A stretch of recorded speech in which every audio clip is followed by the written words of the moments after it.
الحمد للہ وکفا والصلاة والسلام علی عباده الذین اصطفى خصوصا علی افضلهم وخاتم النبیین محمد الامین وعلی آلہ وصحبہ اجمعین.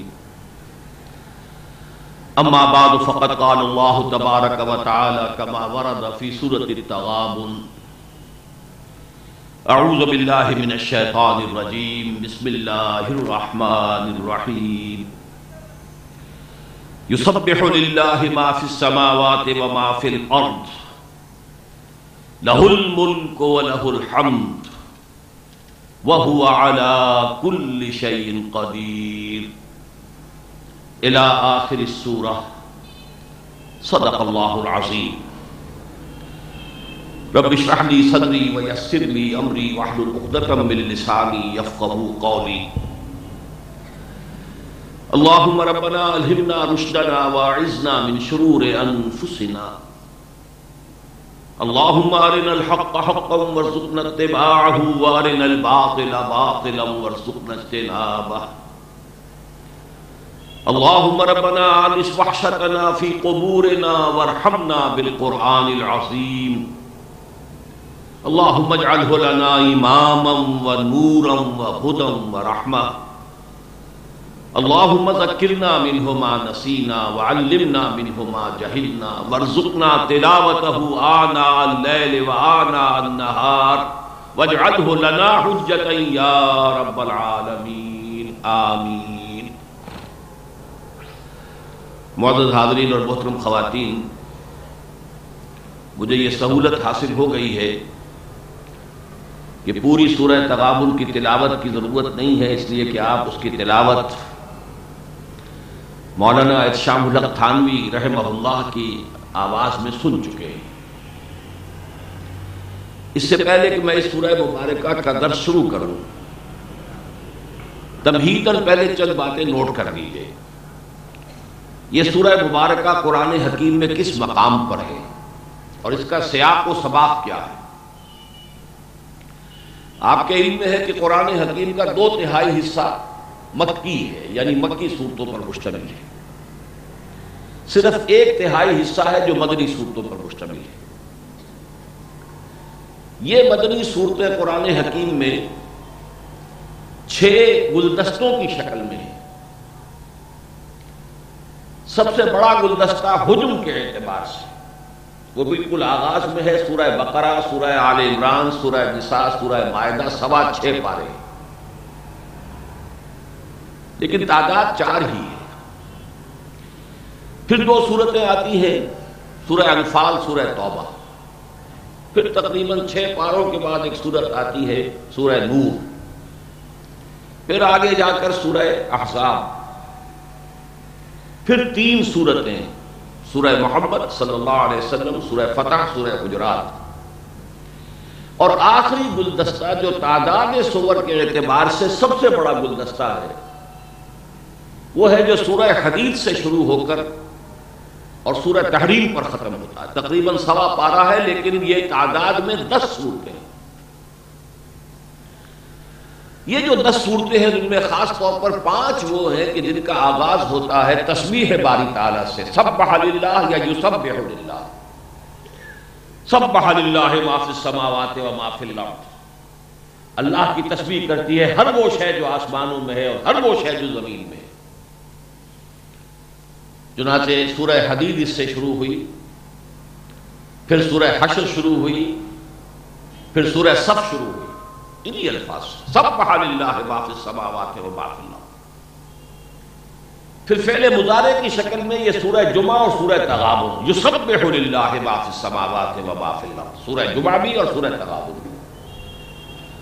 تو ویسے تو یہ 10 کی 10 سورتیں بڑی اہم ہے خاص اعتبار سے، وہ میں بھی عرض کروں گا کس اعتبار سے، لیکن ان میں یہ 5 جو ہیں جن کا آغاز ہوتا ہے تسبیح سے، ان کی بڑی امتیازی شان ہے.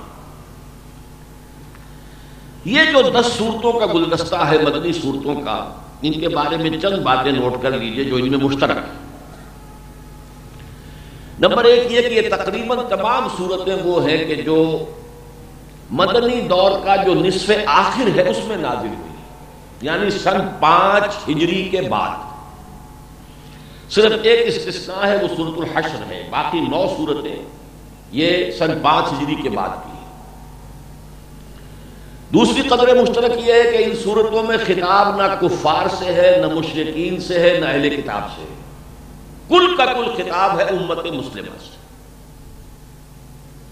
آپ کو معلوم ہے مکی صورتوں میں زیادہ تر خطاب مشرکین سے، کفار سے، منکرین سے، آخرت کے منکر ہیں، مشرک ہیں، انہی سے جرح ہوتی ہے، انہی سے جدال ہوتا ہے، انہی سے مباحث ہیں.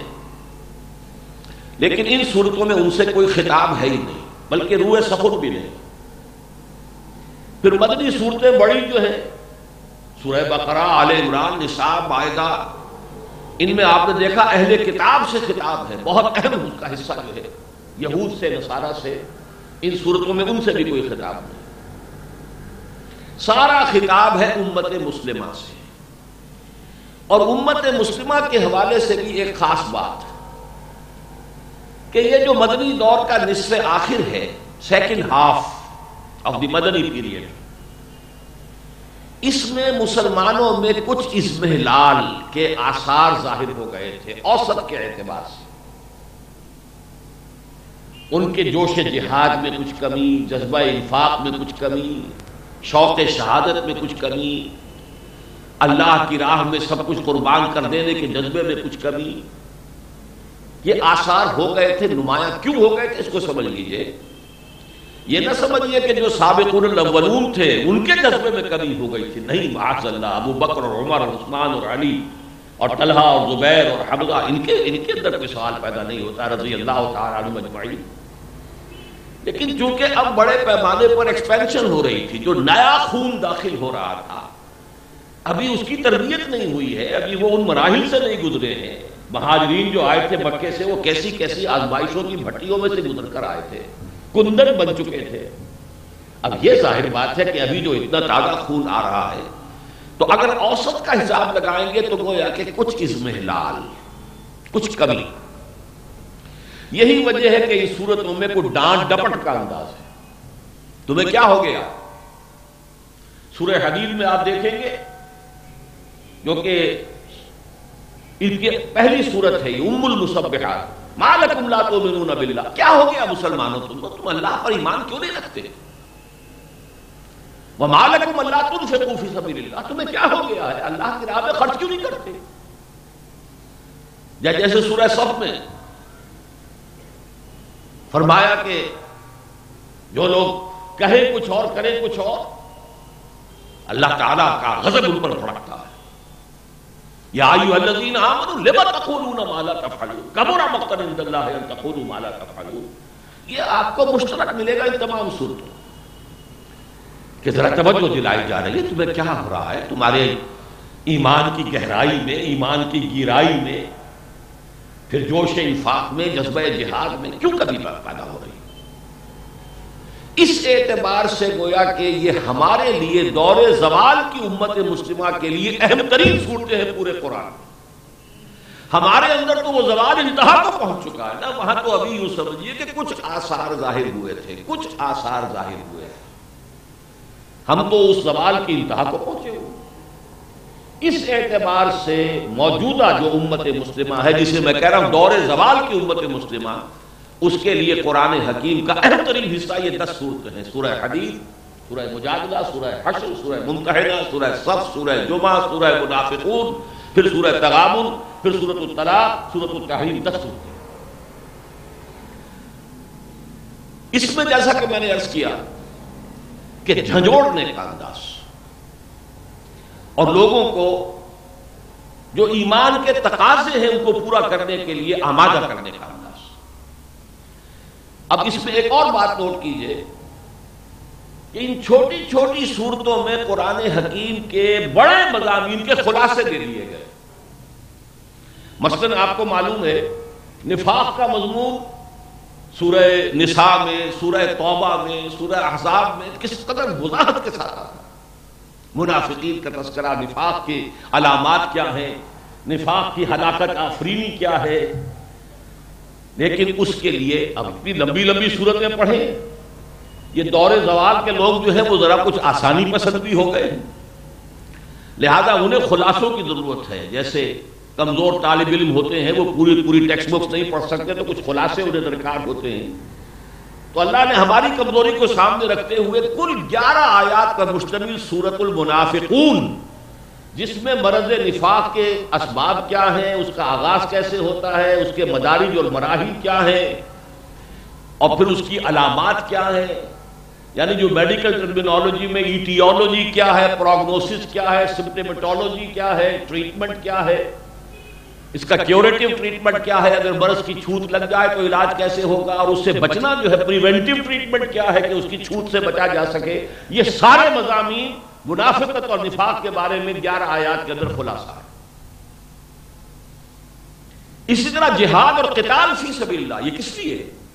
اب آپ دیکھتے ہیں سورہ بقرہ سے جو مضمون شروع ہوا، سورہ محمد ہے، پھر سورہ نساء ہے، سورہ آل عمران ہے، پھر سورہ توبہ ہے، سورہ انفال ہے، سورہ احزاب. جہاد قتال جہاد قتال. یہ جہاد اور قتال کا مقصد کیا ہے، اس کا ہدف کیا ہے؟ پھر یہ کہ اس کے لیے لوگ کیسے پروکیور ہوں گے، کیسے فراہم کیے جائیں گے، قوت کہاں سے آئے گی؟ ظاہر بات ہے کہ لوگ ہوں گے تو پھر جہاد کریں گے، قتال کریں گے. وہ لوگ کہ جن کے اندر ڈیپتھ آف کمٹمنٹ ہو، وہ لوگ کہ جو اپنے آپ کو ہمہ وقت جو ہے اس کام کے لیے اس کاز کے ساتھ آئیڈینٹیفائی کر کے اپنا سب کچھ تن من دھن لگانے کے لیے تیار ہو، کہاں سے آئیں گے، کیسے لے آئیں گے؟ یہ سارے مضامین سورہ صف کے اندر آپ کو مل جائیں گے. چھوٹی سورت ہے، 14 آیتیں ہیں. حضور کا مقصد بعثت کیا ہے؟ جہاد اور قتال دونوں کا معاملہ اس سورہ مبارکہ میں. اسی طرح ایمان کا موضوع جو ہے وہ اصل مکی صورتوں کا موضوع ہے. یہ تو مدنی صورتوں کا موضوع نہیں ہے. مکی صورتوں میں ایمان اللہ پر، ایمان اللہ کی صفات پر، ایمان اللہ کی توحید پر، ایمان بعث بعد الموت پر، ایمان حساب کتاب پر، جزا و سزا پر، جنت پر، دوزخ پر، ایمان ملائکہ پر، ایمان وحی پر، ایمان کتابوں پر، انبیاء پر، رسول پر. یہ ساری بحثیں جو ہے یہ تو مکی صورتوں کی بحثیں ہیں. لیکن یہ 18 آیات پر مشتمل سورہ تغابن میں خلاصہ ہے پورے مکی قرآن میں ایمان کے مباحث کا. یہ میں نے 3 مثالیں آپ کو دے دی ہیں، تو ان چند امور کو ذہن میں رکھیں. تو اس حوالے سے یہ سورہ مبارکہ جو ایمان کے موضوع پر قرآن حکیم کی جامع ترین سورت ہے. میں کوشش کروں گا کہ ویسے تو 18 آیتیں ہیں، خاصا طویل معاملہ ہے، لیکن کوشش کروں گا کہ زیادہ تفاصیل میں نہ جاؤں، لیکن یہ کہ پوری سورت کا اوور ویو آپ کو حاصل ہو جائے، بحیثیت مجموعی اس کے مضامین. ترتیب کیا ہے وہ ترتیب پہلے نوٹ کر لیجئے. اس کے 2 رکوع ہیں. پہلے رکوع میں 10 آیات، دوسرے میں 8. 10 آیات کا بریک اپ کیا ہے کہ پہلے 7 آیات میں ایمانیات ثلاثہ کا بیان ہے، نریشن ہے. اللہ کی توحید، ذات و صفات، پھر یہ کہ رسالت، پھر معاد، نریشن. یہ ایمانیات ثلاثہ ہے. توحید پر ایمان، معاد پر ایمان، رسالت پر ایمان. پھر 3 آیات میں دعوت دی گئی یہ حقائق تو اپنی جگہ ہیں، تم مانو تب بھی ہیں، نہ مانو تب بھی ہیں. اللہ تو ہے اور اس کی یہ صفات ہیں، وہ وحدہ لا شریک ہے، اس میں کوئی شک نہیں. تمہیں مر کر اٹھنا ہے، جی اٹھنا ہے، اس میں کوئی شک نہیں. لیکن تمہاری عافیت اس میں فآمنوا، ایمان لاؤ، مانو، تصدیق کرو، یقین کرو ان چیزوں پر. تو 7 آیتوں میں ایمانیات ثلاثہ کی نریشن یا بیان، اور 3 آیتوں میں زوردار دعوت ایمان کی. یہ پہلا رکوع ہے. دوسرے رکوع کی 8 آیات میں پھر یہی تقسیم ہے. 5 آیات میں ایمان کے ثمرات کیا ہیں. اگر ایمان ہے تو اس کی علامتیں کیا ہوگی. ایمان دل میں اگر ہے تو انسان کی سوچ میں، نقطہ نظر میں، اس کے اینگل آف ویو میں، اس کی ویلیوز میں کیا، اس کے احساسات میں، اس کی نفسیات میں کیا انقلاب آتا. ظاہر بات ہے کہ ایک شخص ہے جو اللہ کو مانتا ہے، آخرت کو مانتا ہے، رسالت کو مانتا ہے، اگر واقعتاً مانتا ہے، دلی یقین کے ساتھ مانتا ہے، تو اس کے کچھ اثرات ہوں گے نا. آخر آم کا درخت ہے تو آم کا پھل اس پر لگے گا، نیمبو کا پودا ہے تو نیمبو کا پھل اس پر آئے گا، کچھ ثمرات ہوتے ہیں. تو ظاہر بات ہے کہ ایمان کے کچھ ثمرات ہیں. یہ گویا کہ میرے اور آپ کے لیے اہم ترین حصہ ہوگا کہ کسوٹی ہمارے پاس آ جائے گی کہ ہم ناپ لیں کہ ہمارے اندر ایمان ہے کہ نہیں ہے. آیا یہ صرف ایک عقیدے کی پوٹلی بنی ہوئی کہیں رکھی ہوئی ہے دماغ کے کسی گوشے میں، یا واقعی وہ ہمارے ذہن اور فکر اور سوچ اور ہمارے ویلیو سٹرکچر کے اندر پرمیٹ کر گئی ہے، سرایت کر گئی ہے، پورے وجود میں سرایت کر گیا ہے یا نہیں؟ آیا وہ ثمرات ہیں ہمیں اپنی زندگی میں نظر آ رہے کہ نہیں آ رہے؟ آپ کو معلوم ہے کہ درخت اپنے پھل سے پہچانا جاتا ہے، تو پھل جو ہے دیکھ کر ہم دیکھ سکیں گے کہ آیا واقعتاً وہ ایمان ہم میں ہے یا نہیں ہے، اور اگر یہ احساس ہو کہ نہیں ہے تو پھر معلوم ہوگا کہ سب سے پہلے اس کمی کو پورا کرنا ضروری ہے۔ تو 5 آیتوں میں پھر ثمرات بیان، ثمرات ایمان کا بیان، اور پھر 3 آیتوں میں زوردار دعوت کہ ایمان کے تقاضوں کو پورا کرو۔ اس طریقے سے یہ ایک انالیسس آپ کے سامنے، سائنٹیفک انالیسس ہے بالکل۔ 10 آیات پر پہلا رکوع مشتمل ہے، 7 آیات میں ایمانیات ثلاثہ کی نریشن، 3 میں ایمان کی دعوت، 8 آیات دوسرے رکوع کی ہے، 5 میں ثمرات ایمان کا بیان اور 3 میں پھر دعوت زوردار۔ اب بسم اللہ کیجئے۔ یسبح للہ ما فی السماوات و ما فی الارض، تسبیح کرتی ہے اللہ کی ہر وہ شے، ہر وہ ہستی جو آسمانوں میں ہے اور جو زمین میں ہے۔ کیا معنی ہے اس کی؟ دیکھیے تسبیح، اب تو ہم کہتے ہیں سبحان اللہ سبحان اللہ سبحان اللہ، یہ تسبیح ہے، لیکن لفظی معنی کیا ہے تسبیح کے، اور کس معنی میں کائنات کی ہر شے تسبیح کر رہی ہے؟ جیسا کہ میں عرض کر چکا ہوں، 5 سورتیں شروع ہوئی ہیں اسی مضمون سے۔ سبح للہ ما فی السماوات و ما فی الارض، یسبح للہ ما فی السماوات و ما فی الارض۔ اب سبح یسبح، ماضی اور مضارع دونوں لا کر تمام زمانے جو ہے ان کا احاطہ ہو گیا، ماضی بھی، حال بھی، مستقبل بھی۔ فعل مضارع میں آپ کو معلوم ہے عربی زبان میں حال اور مستقبل دونوں کو کور کرتا ہے، اور ما فی السماوات و ما فی الارض، کل کون و مکان اس کے اندر آ گئے۔ تو کائنات کا ذرہ ذرہ اور ذرے سے لے کر بڑے سے بڑے سیاروں تک اور جملہ مخلوقات اللہ کی تسبیح کر رہی ہیں۔ کس معنی؟ دیکھیے سبح یسبح کے معنی عربی زبان میں تیرنے کے ہیں۔ تیرنے سے مراد کیا؟ پانی کی سطح پر کوئی شے برقرار رہے، ڈوبے نہیں، یا فضا میں یا خلا میں جو اس کا مدار ہے اس پر قائم رہے، یہ تیرنا ہے۔ اسی لیے قرآن مجید میں آپ نے دیکھا ہوگا کل فی فلک یسبحون، یہ تمام سیارے، یہ جتنے کرے ہیں، یہ سب کے سب اپنے اپنے مدار میں تیر رہے ہیں۔ سبح یسبح تیرنا، سبح یسبح تیرانا۔ اب یہ فعل متعدی بن گیا، تیرنا فعل لازم ہے، خود تیرنا، اور فعل متعدی کسی کو تیرانا، یعنی کسی کو اس کی اصل سطح پر برقرار رکھنا۔ اللہ کو تیرانے کا مفہوم کیا ہے؟ اللہ کا جو مقام بلند ہے اس پر اسے برقرار رکھو، اس کے ساتھ کوئی ایسا تصور وابستہ نہ کر دو جو اس کے شایان شان نہ ہو۔ وہ ایک ذات کامل ہے، اس کی قدرت کامل، اس کا علم کامل، اس کی حکمت کامل، وہ ہر عیب سے، ہر نقص سے، ہر ضعف سے، ہر عجز سے، ہر احتیاج سے وراء الورا ثم وراء الورا، اعلیٰ منزہ۔ یہ کیفیت، یہ تصور جو ہے یہ ہے تسبیح۔ یہ صرف کہنے کا نام نہیں ہے سبحان اللہ سبحان اللہ سبحان اللہ، بلکہ اللہ تعالیٰ کو اس کے اس مقام بلند پر برقرار رکھنا، یہ تسبیح۔ اسے کہیں گرا نہ دو، کوئی تصور ایسا کہ اس کے شایان شان نہ ہو اس کے ساتھ وابستہ نہ کر دیں۔ ہر عیب سے، ہر نقص سے، ہر ضعف سے، ہر احتیاج سے، ہر عجز سے وہ منزہ ہے، اعلیٰ ہے، عرفہ، پاک۔ پاک اس معنی میں، پاک اس معنی میں نہیں کہ معاذ اللہ کو ناپاکی کا کوئی تصور اللہ کی ذات کے ساتھ ہے۔ ہم تو کسی کپڑے کو ناپاک ہو گیا تھا پاک کر رہے ہیں، وہ تصور نہیں۔ اللہ کے ساتھ کوئی ایسا تصور نہ آنے پائے کہ جو اس کے مقام رفیع کے منافی ہے، اس کی شان کے۔ اس معنی میں کائنات کا ذرہ ذرہ جو تسبیح کر رہا ہے وہ تسبیح حالی ہے۔ ہر شے اپنے وجود سے اعلان کر رہی ہے کہ میرا پیدا کرنے والا ہر عیب سے پاک ہے۔ دیکھیں کوئی تصویر بہت اعلیٰ ہو تو وہ زمان حال سے اپنے مصور کی تعریف کر رہی ہوتی ہے۔ تصویر میں تو کوئی شے نہیں ہے، تو مصور کا فن ہے نا۔ آپ تصویر کی تعریف کرتے تو اصل میں تو مصور کی تعریف کرتے۔ کسی بڑھئی نے بہت عمدہ میز بنائی، کرسی بنائی، آپ تعریف کرتے تو تعریف کس کی؟ کرسی کی نہیں ہے، اس بڑھئی کی۔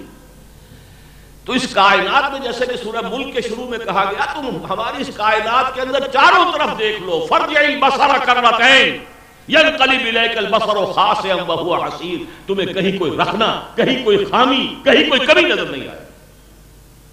تو اگر یہ تخلیق کامل ہے تو کامل ذات تو اس کی ہوئی جس نے کہ اس کو بنایا ہے۔ تو ذرہ ذرہ اس کی گواہی دے رہا ہے کہ میرا بنانے والا ہر اعتبار سے ہستی کامل ہے، جس کے علم میں، جس کی حکمت میں، جس کے اختیار میں، جس کی قدرت میں کہیں کوئی کمی نہیں۔ یہ تو ہے وہ تسبیح حالی جو کائنات کی ہر شے کر رہی ہے۔ ویسے سورہ بنی اسرائیل کی ایک آیت سے اندازہ یہ ہوتا ہے کہ شاید ہر چیز کو اللہ تعالیٰ نے کوئی زبان بھی دے رکھی ہے۔ پرندوں کی اپنی زبان ہے، یہ نباتات بھی ایک دوسرے کے ساتھ کوئی کمیونیکیٹ کرتے ہیں، زبانیں ہیں۔ چونکہ سورہ بنی اسرائیل میں فرمایا گیا وَإِن مِّن شَيْءٍ إِلَّا يُسَبِّحُ بِحَمْدِهِ وَلَٰكِن لَّا تَفْقَهُونَ تَسْبِيحَهُمْ، کوئی شے نہیں ہے اس کائنات میں جو اللہ کی حمد کے ساتھ اس کی تسبیح نہ کر رہی ہو، لیکن تم اس کی تسبیح کو سمجھ نہیں سکتے۔ چونکہ تسبیح حالی تو ہماری سمجھ میں آ گئی کہ ہر شے اپنے وجود سے تسبیح کر رہی ہے، زبان حال سے تسبیح کر رہی ہے، لہذا اس کا امکان ہے میرے نزدیک اللہ نے ہر شے کو کوئی زبان بھی دی ہو۔ جیسے سورہ حامیم و سجدہ میں آتا ہے قیامت کے دن ہماری اپنی کھالیں، ہمارے اپنے ہاتھ، ہماری اپنی آنکھیں ہمارے خلاف گواہی دیں گے، اور ہم گھبرا کر کہیں گے لما شہدتم علینا، ارے بھائی تم تو میری کھال تھی اور تم میرا ہاتھ تھے، تم میری آنکھیں تھیں، تم میرے خلاف گواہی دے رہے ہو۔ کیا کہیں گے وہ؟ انطقنا اللہ الذی انطق کل شیء، آج ہمیں بھی اس اللہ نے گویائی عطا کر دی ہے جس نے ہر شے کو گویائی دی ہے۔ تو گویا کہ ہر شے کی گویائی کا بھی کوئی نہ کوئی مفہوم ہے ازرو قرآن مجید، لیکن وہ ہمارے فہم سے بالا ہے۔ البتہ یہ کہ ہر شے اپنے وجود سے گویا کہ زبان حال سے اللہ کی تسبیح کر رہی ہے، ہمارا سمجھ میں آتا۔ اس کے بعد فرمایا لہ الملک۔ ان صورتوں میں خاص طور پر آپ دیکھیں گے، اس نقطے کو یہی نوٹ کر لیجئے، اللہ کی صفات میں جو سب سے زیادہ نمایاں کی گئی ہے وہ ملک، بادشاہی اسی کی ہے۔ سورہ حدید کے جو اس کا ابتدا ہے، جو ام المسبحات ہے، یہ آخری سورت مسبحات میں سے ابتدائی جو ہے سورہ حدید ہے، اور وہ ام المسبحات، اس میں پہلی 6 آیات جس میں ذات و صفات باری تعالیٰ کا بیان ہے بہت اعلیٰ علمی سطح پر، اس میں 2 مرتبہ یہ مضمون آیا لہو ملک السماوات والارض، لہو ملک السماوات والارض، آسمانوں اور زمین کی بادشاہی اسی کی۔ اور 2 جگہ پر آپ دیکھیں گے انہی صورتوں میں، سورہ جمعہ میں یسبح للہ ما فی السماوات و ما فی الارض الملک القدوس العزیز الحکیم، الملک، سب سے پہلے اس کی طرف اشارہ کیا۔ اسی طرح سورہ حشر کی لاسٹ بٹ 1 آیت جو ہے آخری سے پہلی، اور یہ آج پورے قرآن میں اس اعتبار سے بڑی یونیک ہے کہ ایک آیت میں اللہ کے 9 اسماء آئے ہیں، 8 آئے ہیں تسلسل کے ساتھ۔ هو اللہ الذی لا الہ الا هو الملک القدوس السلام المؤمن المہیمن العزیز الجبار المتکبر۔ کسی اور مقام پر آپ کو نہیں ملیں گے، 4 سے زیادہ کہیں نہیں ہے، یہاں 8 ہے، لیکن ان میں بھی پہلا الملک، هو اللہ الذی لا الہ الا هو الملک القدوس السلام المؤمن المہیمن العزیز الجبار المتکبر۔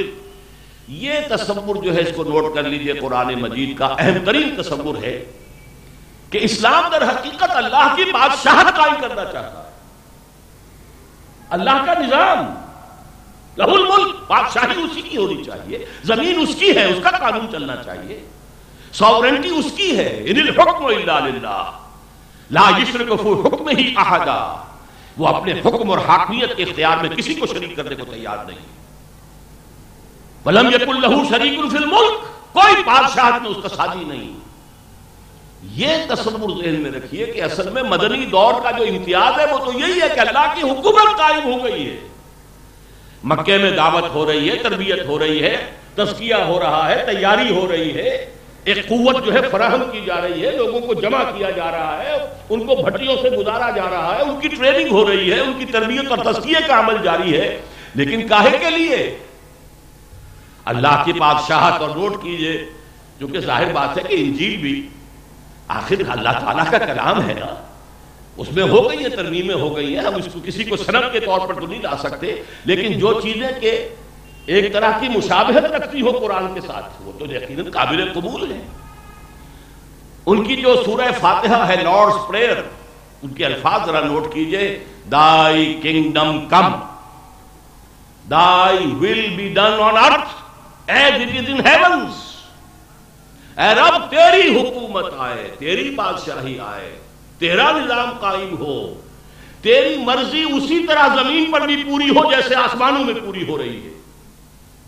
آسمانوں میں گیلیکسیز ہوں، سیارے ہوں، ستارے ہوں، سب کے سب تیرے حکم کے مطابق حرکت کر رہے ہیں۔ لہو اسلم من فی السماوات و من فی الارض۔ ہاں زمین میں فساد ہے، زمین میں پروردگار تیری بات نہیں مانی جا رہی، تیرے خلاف بغاوت ہے۔ اے رب تیری حکومت زمین میں بھی قائم ہو جائے، اے رب تیری مرضی جیسے آسمانوں میں پوری ہو رہی ہے زمین میں بھی پوری۔ یہ ذہن میں رکھیے، لہو الملک، بادشاہی اسی کی، وَلَهُ الْحَمْدُ۔ اور حمد کے معنی یہ ہے کہ عربی زبان کے دو لفظ جمع کریں گے تو حمد کا مفہوم پورا ہوگا، ثنا اور شکر۔ دیکھیے ثنا کسی چیز کی جاتی ہے، اس میں کوئی خوبی ہے، آپ نے اس خوبی کو بیان کیا۔ ثنا اصل میں کہتے ہیں کسی چیز کو لوٹا دینا، تثنیہ دو کو کہتے ہیں ثنا، یعنی اس میں یہ خوبی تھی اور ہم نے مان لیا تیرے اندر یہ خوبی ہے۔ کسی شے کا، کسی ہستی کا کے اندر جو خوبی ہے، کوئی کمال ہے، اس کو مان لینا، اس کو تسلیم کرنا، یہ ثنا ہے۔ اور شکر یہ ہے کہ اس کی ذات سے ہمیں اگر کوئی فیض پہنچ رہا ہے، کوئی نفع پہنچ رہا ہے، میری کوئی تکلیف رفع ہوئی ہے، میری کوئی ضرورت پوری ہوئی ہے، تو اب میں شکر کرتا ہوں۔ ثنا بغیر اس کے بھی ہے، پھول ہے، مجھے کچھ حاصل ہوا یا نہیں ہوا، خوبصورت پھول ہے، آپ نے تعریف کی اس کی، لیکن یہ کہ جس شے سے آپ کو کوئی فائدہ پہنچا ہے، فیض پہنچا ہے، آپ کی کوئی ضرورت پوری ہوئی ہے، آپ کی کوئی احتیاج پوری ہوئی ہے، اس پر آپ شکر کرتے ہیں۔ یہی وجہ ہے، دیکھیے اصل میں بدقسمتی سے اس حمد کے ترجمے میں اکثر و بیشتر جو ہے تعریف کا لفظ ہم استعمال کرتے ہیں، اس سے جو اس کا اصل مفہوم کنوے نہیں ہوتا۔ اس کا مفہوم کنوے ہوگا اگر آپ ساری جو دعائیں ہیں حضور کی جو روزانہ کے معمولات میں شامل تھیں، جہاں مقام شکر ملے گا وہیں آپ کو ترانہ حمد ملے گا۔ صبح آنکھ کھلی، الحمدللہ الذی احیانی بعد ما اماتنی والیہ النشور، کل شکر اس اللہ کے لیے ہے جس نے مجھے زندہ کر دیا اس کے بعد کہ مجھ پر موت طاری کر دی تھی۔ نیند بھی تو موت کی بہن ہے، اور اسی طرح ایک دن ہوگا کہ موت کی نیند سوئے ہوئے ہوں گے اور اللہ ہمیں اٹھا لے گا، الیہ النشور، پھر اسی کی طرف ہمیں چلے جانا ہے۔ اب جو اللہ کا بندہ روزانہ صبح کو آنکھ کھلتے ہی یہ زبان کو اس کے الفاظ آ جاتے ہیں، وہ کیسے ممکن ہے کہ جب حشر کے دن، قیامت کے دن جب آنکھ کھلے گی تو یہی الفاظ اس کی زبان پر نہ آ جائیں گے؟ لازماً آئیں گے، الحمدللہ الذی احیانی بعد ما اماتنی والیہ النشور۔ بھوک لگی ہوئی تھی، اس میں علاج تھا، کمزوری تھی، ضعف تھا، کھانا کھایا، اس کو اندر تسکین ہوئی، سیری ہوئی، الحمدللہ الذی اطعمنی وسقانی وجعلنی من المسلمین۔ شکر تو سب سے زیادہ جو ہے اس میں شکر کا پہلو ہے۔ البتہ جو چیز جو ہے، کوئی شے ہے جس میں وہ حسن ہے، چاہے آپ کو اس سے کوئی فائدہ نہیں بھی پہنچا تو اس کی آپ ثنا کرتے ہیں، اگرچہ یہ بھی اپنی جگہ پر ڈیبیٹیبل ایشو ہے۔ یہ انسان کے صرف احساس کی تنگی ہوتی ہے کہ وہ پھول کو دیکھ کر یہ سمجھے کہ اس سے کچھ حاصل نہیں ہوا، اس کے جمالیاتی ذوق کو تسکین ملی ہے، اس کو ایک روحانی مسرت حاصل ہوئی ہے۔ انگریزی کی ایک نظم ڈیفوڈلز ہم نے پڑھی تھی میٹرک کے زمانے میں، ایک شاعر جو ہے سیر کرتا ہوا اچانک ایک ٹیلے کے اوپر سے جب چڑھا تو دیکھا کہ وادی میں پوری وادی بھری ہوئی ہے ڈیفوڈلز کے پھولوں کے ساتھ، اور وہ پھول جو ہے وہ ہوا کے اندر لہرا رہے ہیں۔ اب وہ کہتا ہے I gazed and little thought what wealth the scene to me had brought۔ میں دیکھتا رہا، مجھے یہ احساس ہی نہیں ہوا کہ کتنی بڑی دولت مجھے اس سین کی وجہ سے، دیکھنے کی وجہ سے مجھے ملی۔ For oft when on my couch I lie in vacant or in pensive mood, they flash upon that inward eye which is the bliss of solitude, and then my heart with pleasure fills and dances with the daffodils۔ کیونکہ اس دن کے بعد سے ہمیشہ مجھے یہ ہوتا ہے، میں کبھی افسردہ پڑا ہوا ہوتا ہوں، اچانک کہیں کسی جگہ پر اچانک وہ منظر میری نگاہوں کے سامنے آتا ہے، پھر وہ لہلہاتے ہوئے پھولوں کو دیکھ کر میرا دل بھی لہلہانا شروع ہو جاتا ہے۔ یہ دولت ہے جو مجھے اس خوبصورت منظر کو دیکھ کر ملی۔ تو یہ تو در حقیقت انسان کا جو جمالیاتی حص ہے، اگر اس کے اندر بیدار ہے تو جہاں بھی اسے خیر، خوبی، کمال، حسن نظر آئے گا اس سے اسے فیض پہنچتا ہے، چاہے وہ مادی فیض نہیں ہے، وہ ایک نفسیاتی فیض ہے، روحانی فیض ہے۔ بہرحال ان کو میں نے اس لیے واضح کیا، لہ الحمد، ایک ہے عملی توحید، ایک ہے نظری توحید۔ لہ الملک، بادشاہی اسی کی ہے، اختیار اسی کا ہے، قانون اسی کا ہے، حکم اسی کا چلے گا۔ یہ توحید ہے عملی، یہ توحید کی چوٹی ہے، کلائمیکس ہے، ضربہ سلام ہے۔ اور نظری طور پر کل حسن، کل کمال، کل خوبی کا منبع اور سرچشمہ ذات باری تعالیٰ ہے، لہذا حمد کل کی کل اللہ کے لیے۔ کسی اور شے میں اس کا ذاتی کوئی وصف ہے ہی نہیں۔ سورج میں اگر کچھ ہے تو اللہ کا عطا کردہ ہے۔ دیکھیے یہی وجہ ہم پھول کو دیکھتے تو کیا کہتے ہیں؟ سبحان اللہ۔ دیکھا پھول کو ہے اور کیا رہے؟ سبحان اللہ۔ کوئی منظر آپ کو اچھا نظر آیا، ماشاء اللہ، گویا کہ فوراً ذہن منتقل ہونا چاہیے۔ تو الحمدللہ، یعنی کل کائنات کے اندر ہماری ساری ضرورتیں پوری ہو رہی ہیں تو اس کے پورا کیے، ہماری احتیاجات رفع ہو رہی ہیں تو اس کے ذریعے سے، ہمیں کچھ مل رہا ہے کوئی فیض روحانی تو اس کے ہاں سے، کہیں کوئی خیر ہے، خوبی ہے، کمال ہے، جمال ہے، حسن ہے تو وہ بھی اسی کا مظہر ہے۔ لہذا لہ الحمد، یہ نظری توحید کا نقطہ عروج ہے، نظری، فکری، علمی توحید حمد۔ اسی لیے حضور نے فرمایا، ایک حدیث آپ نے سنی ہوگی، التسبیح نصف المیزان والحمدللہ تملؤہ وتملؤ ما بین السماوات والارض۔ جب انسان کہتا ہے الحمدللہ، سبحان اللہ، تو آدھی میزان جو ہے پوری ہو گئی، آدھی میزان ہو گئی، نصف المیزان۔ اس لیے کہ اللہ کا تصور جو آدھا یہ ہو گیا، اللہ میں کوئی عیب، کوئی کمزوری، کوئی ذوق، کوئی احتیاج، کوئی نقص نہیں ہے، یہ آدھا ہو گیا۔ کل خیر، کل کمال، کل جمال، کل حسن اللہ ہی کا ہے، یہ اس کی تکمیل ہو گئی۔ دو چیزیں ہیں، تو سبحان اللہ ہے التسبیح نصف المیزان والحمدللہ تملؤہ وتملؤ ما بین السماوات والارض۔ آسمان اور زمین کی پوری فضا کو یہ کلمہ الحمدللہ یہ پر کرنا، اس لیے کہ معرفت خداوندی انہی دو چیزوں کا نام ہے، سبحان اللہ اور الحمدللہ۔ لہ الملک ولہ الحمد وہو علی کل شیء قدیر۔ یہ میں نے کل کو اتنا زور دے کر جو کہا، کیوں کہا ہے اس کو سمجھ لیجئے۔ اللہ تعالیٰ کی صفات کے لیے وہی الفاظ مستعمل ہیں کہ جو ہم انسانوں کے لیے بھی کرتے ہیں۔ علیم، خبیر، سمیع، بصیر، انسان بھی ہے، عالم بھی ہے، علامہ بھی ہے۔ علامہ انسان ہے کہ نہیں؟ لیکن یہ ہے کہ اللہ تعالیٰ کے لیے ہم تمام ان اسماء کا اور ان صفات کا جب اطلاق کرتے ہیں تو دو چیزوں میں ہم عاجز ہیں۔ ایک تو یہ کہ ہم یہ جانتے ہیں اللہ دیکھتا ہے، کیسے دیکھتا ہے یہ ہم نہیں جانتے،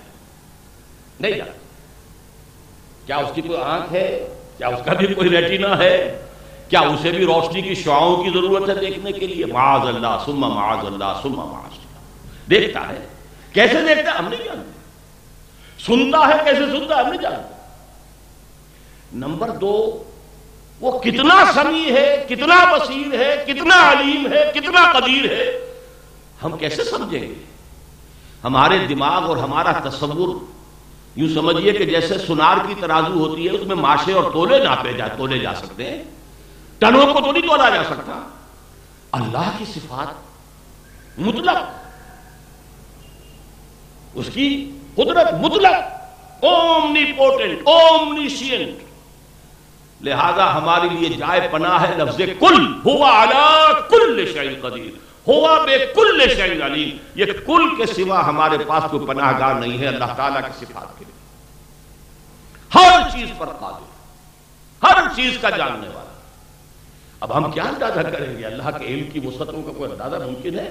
لا یحیطون بشیء من علمہ الا بما شاء۔ مخلوق میں سے کوئی بھی نہیں ہے جو اللہ کے علم میں سے کسی شے کا احاطہ کر سکے سوائے اس کے جو اللہ خود چاہے۔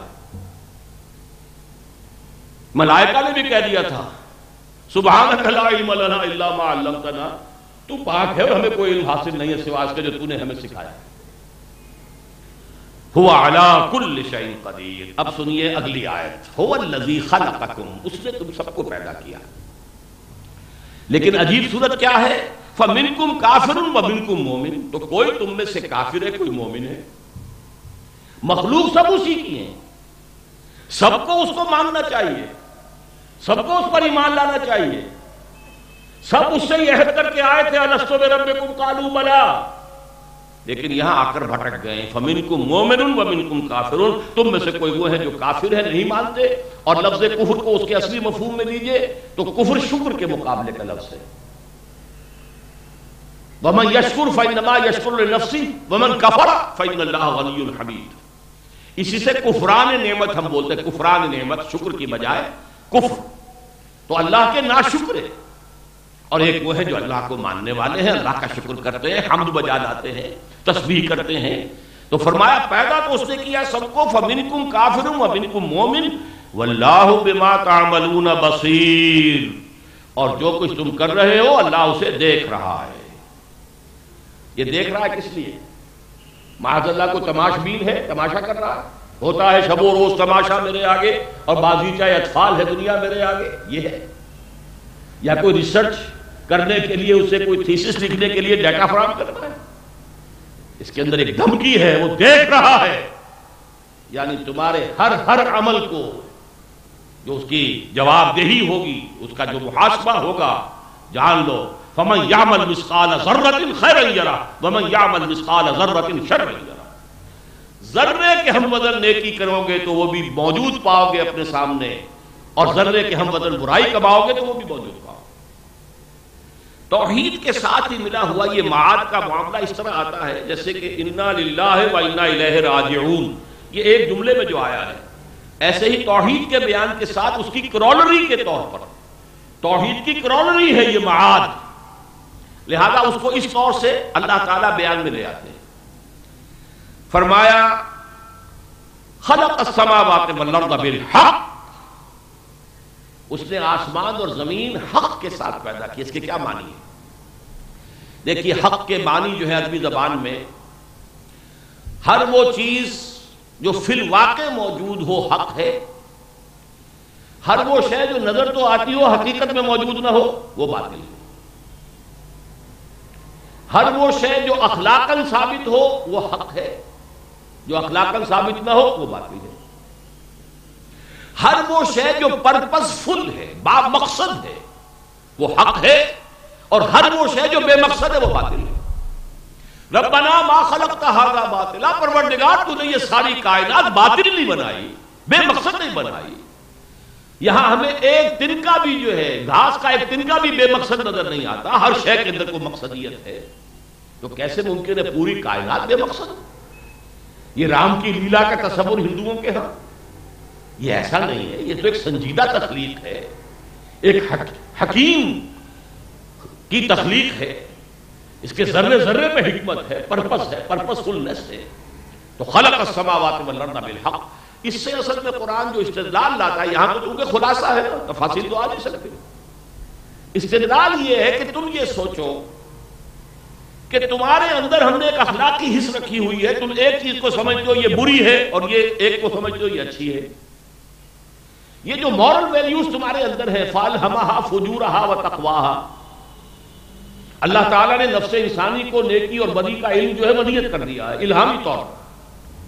اسی لیے نیکی کو معروف کہتا ہے قرآن اور بدی کو منکر کہتا ہے. جانی پہچانی شے سب جانتے ہیں یہ بھلائی ہے، سچ بولنا اچھا ہے، جھوٹ بولنا برا ہے، وعدہ کر کے پورا کرنا اچھا ہے، وعدہ خلافی برائی ہے، کون نہیں جانتا ہے. اب سوال یہ پیدا ہوتا ہے کہ اس دنیا میں ہم یہ دیکھ رہے ہیں سچ بولنے والا مصیبت میں پھنستا ہے، جھوٹ بولنے والا بچ جاتا ہے. جائز ناجائز حلال حرام کی پرواہ کرنے والا فاقے آ رہے ہیں اس کو، اور جو بائی ہک اور بائی کروک جدھر سے بھی ہاتھ پڑ جائے وہ ایش کر رہا ہے. تو فزیکل لا تو اس دنیا کے اندر، اس حیات دنیاوی میں پورے طور پر آپریٹو ہے. آپ انگارہ ہاتھ میں پکڑیں گے ہاتھ جل جائے گا، زبان پر رکھیں گے زبان جل جائے گی. لیکن آپ جھوٹ بولیں گے زبان پر چھالا بھی نہیں پڑے گا. آپ سنکھیاں کھائیں گے مر جائیں گے، آپ حرام کھائیں گے، یتیم کا مال ہڑپ کر لیں گے، کچھ بھی نہیں ہوگا. تو مورل جو لا ہے وہ آپریٹو نہیں ہے اس دنیا کے اندر. لہذا لازماً ایک دوسری زندگی ہونی چاہیے جس میں گندم از گندم برویت جو سے جو، کہ گندم سے گندم پیدا ہوتی نظر آئے اور جو سے جو. نیکیاں وہاں باغ و بہار نظر آئے کہ اس نے یہ نیکیاں کمائی تھی، یہ جنات ہے اب اس کے لیے، اور اس کے لیے وہی جو حرام خوریاں ہیں وہ جہنم کی آگ بن کر سامنے آ جائے. جب تک یہ نہیں ہوتا یہ تخلیق نامکمل ہے. مورل لا آپریٹو ہی نہیں. یا تو یہ کہیے ہمارا صرف دماغ کا خلل ہے، کوئی نہ اچھائی ہے نہ برائی ہے. ایسا بھی کچھ لوگوں نے خیال کیا ہے. انگریزی کی کہاوت بھی تو ہے، nothing is good or bad, only thinking makes it so. نہیں، خیر اور شر مستقل یہ ویلیوز ہیں. یہ تو انتہائی ڈھٹائی سے انسان انکار کرے تو کرے، ہر انسان جانتا ہے.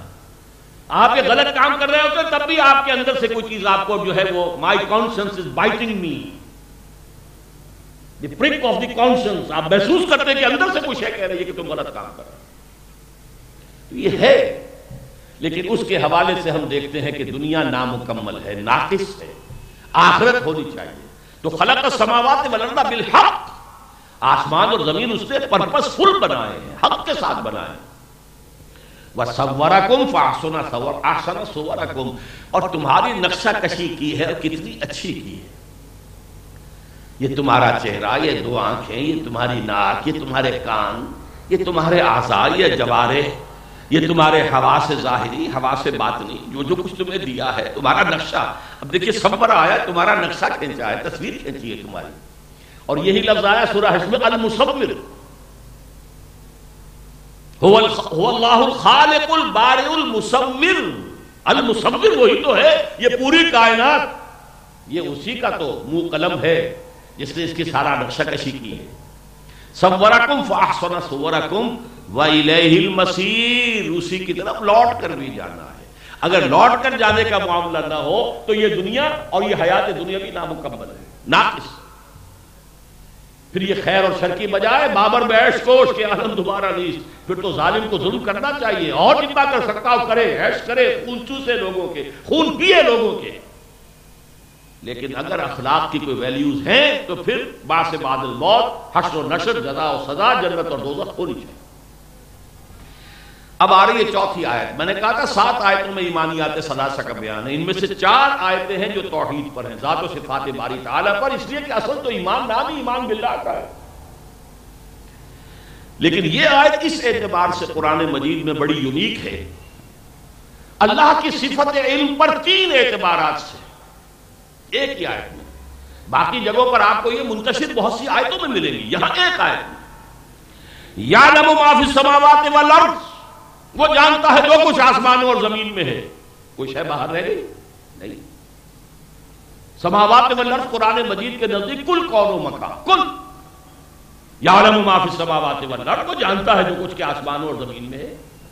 اب دیکھیے سیکنڈ ڈائمنشن، وَيَعْلَمُ مَا تُسِرُّونَ وَمَا تُعْلِنُونَ، اور وہ جانتا ہے اس کو بھی جو تم چھپاتے ہو اور اس کو بھی جو تم ظاہر کرتے ہو.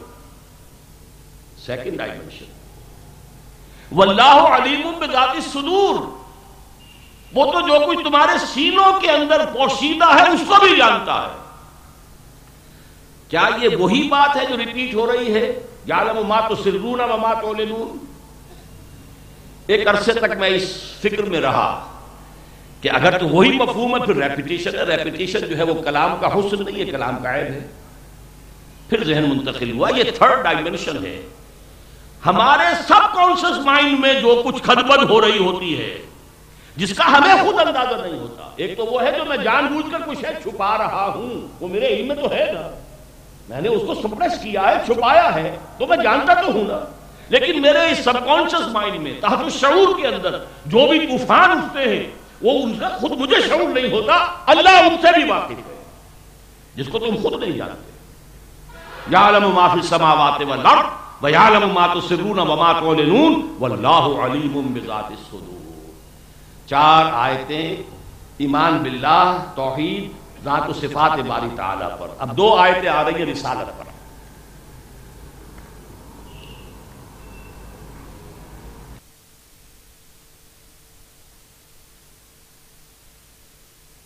تمہارے پاس آ نہیں چکی ہیں خبریں ان لوگوں کی جو تم سے پہلے تھے. اب دیکھیے مکی صورتوں میں آپ سورہ اعراف سے شروع ہوں گے، قوم نوح، قوم ہود، قوم صالح، قوم شعیب اور سدوم اور عمورہ کی بستیاں اور آل فرعون، یہ قصے آپ کو بار بار بار بار بار بار ملتے ہیں. قومیں ہلاک کی گئی. الم یاتکم، اب چونکہ وہ تو ساری خبریں مکی قرآن میں آ چکی ہیں، یہاں تو صرف اشارہ کیا جا رہا ہے. الم یاتکم نبأ الذین کفروا من قبل فذاقوا وبال امرہم، تو دیکھو انہوں نے اپنے کیے کا مزہ چکھ لیا، نسیم منسیہ کر دی گئی. کالم یغنوا فیہا، ایسے ہو گئے جیسے تھے ہی نہیں، کبھی یہاں بستا ہی کوئی نہیں تھا. قوم عاد نسیم منسیہ. ارم ذات العماد التي لم يخلق مثلها في البلاد وثمود الذين جابوا الصخر بالواد وفرعون ذي الاوتاد، کہاں گئے؟ فذاقوا وبال امرہم. اور اس کے بعد فرمایا وَلَهُمْ عَذَابٌ أَلِيمٌ، یہ تو جو دنیا میں ہلاکت ہے یہ تو کچھ بھی نہیں ہے، یہ تو بس ختم ہو گیا. فرعون غرق ہوا، چند منٹ لگے ہوں گے اس کی جان نکلنے میں، اور کیا ہوا ہوگا؟ پھانسی کسی کو آپ دے رہے ہیں، 1 منٹ کے اندر بات ختم. یہ عذاب نہیں ہے، عذاب تو ہے آخرت کا. وَلَهُمْ عَذَابٌ أَلِيمٌ، ان کے لیے ابھی دردناک عذاب ہے. میری جو ایک کتاب ہے سابقہ اور موجودہ مسلمان امتوں کا ماضی حال مستقبل، اس کا جو دوسرا باب ہے وہ ہے قرآن کا قانون عذاب. اور میں اللہ کا شکر کرتا ہوں کہ بڑی جامعیت کے ساتھ ایک چیز جو ہے وہ میری قلم سے نکلی ہے. کتنی قسمیں ہیں عذاب کی، عذاب اکبر، عذاب اصغر، عذاب ادنا، پھر یہ کہ عذاب استیصال. ایک عذاب وہ ہوتا ہے کہ جو صرف لوگوں کو جگانے کے لیے آتا ہے. جب رسول آتے تھے تو اللہ تعالیٰ چھوٹے چھوٹے عذاب بھیجتا تھا، شاید جاگ جائیں، ہوش میں آ جائیں. تو عذابوں کی بہت سی قسمیں ہیں، اور اس کو اس لیے سمجھنا ضروری ہے کہ آج امت مسلمہ عذاب خداوندی کی گرفت میں ہے. آج ہم ٹھیک اس مقام پر کھڑے ہیں جس پر کہ تبصرہ کیا گیا تھا سابقہ امت کے لیے، ضربت علیہم الذلۃ والمسکنۃ وباءوا بغضب من اللہ. یہ پوزیشن آج ہماری ہے مسلمانوں کی، یہود کی نہیں ہے. وہ دور ختم ہوا. یہود تو اس وقت دنیا کی سیاست کو کنٹرول کر رہے ہیں، دنیا کی اکانومی تو ان کے ہاتھ میں ہے ہی ہے، کسی کے شک و شبہ کی گنجائش ہے نہیں. اس صدی کے آغاز میں علامہ اقبال دیکھ آئے تھے، فرنگ کی رگے جہاں پنجائے یہود میں ہے. اس وقت فرنگ کی قیادت جو تھی وہ برطانیہ کے ہاتھ میں تھی، آج فرنگ کی قیادت امریکہ کے ہاتھ میں ہے، اور امریکہ یہود کے ہاتھ میں ہے. تو آج تو ہم اس جگہ کھڑے ہیں، اسی لیے کھڑے جو انہوں نے کیا تھا وہی ہم نے کیا. اللہ کے دین سے منہ پھیرا، اللہ کی کتابوں کو پیٹھوں کے پیچھے پھینکا. نبذ فریق من الذین اوتوا الکتاب کتاب اللہ وراء ظہورہم، انہوں نے اللہ کی کتابوں کو اپنی پیٹھوں کے پیچھے پھینک دیا. لہذا وہی ہماری سزا ہے. بہرحال وہ میں نے صرف اشارہ کر دیا اس کتاب میں، اس کو پڑھیے. وہ باب جو ہے وَلَهُمْ عَذَابٌ أَلِيمٌ سے مراد ہے آخرت کا عذاب. اب اگلی آیت میں جو آ رہی ہے بات بڑی اہم ہے. ذَلِكَ بِأَنَّهُ كَانَتْ تَأْتِيهِمْ رُسُلُهُمْ بِالْبَيِّنَاتِ. ان قوموں کا یہ حشر اس لیے ہوا کہ ان کے پاس ان کے رسول آتے رہے واضح تعلیمات اور واضح نشانیاں معجزے لے کر. بینات دونوں پر آئے گا. بین کہتے ہیں کوئی شے جو از خود ظاہر ہو، ایک وہ شے ہے کہ جس کو ثابت کرنے کی ضرورت پیش آئے، کوئی دلیل درکار ہو اس کے لیے، کوئی مخفی حقیقت ہے دلیل سے سمجھ میں آئے گی. ایک وہ شے جو خود ظاہر ہے، آفتاب آمد، دلیل آفتاب اس کو کہیں گے. اس لیے ہم کہتے ہیں بڑی بین سی بات ہے بھیا، تمہیں کیوں سمجھ میں نہیں آ رہی ہے، ذرا سوچو تو صحیح، بین سی بات. تو بین وہ شے جو از خود روشن ہو. چنانچہ ایک تو بینہ کہا جاتا تھا، بینات ان معجزوں کو جو اللہ نے اپنے رسولوں کو دیے، جس سے کہ یہ بات واضح ہو جاتی تھی کہ یہ عام انسان نہیں ہے، اس کا اللہ کے ساتھ تو خاص تعلق ہے.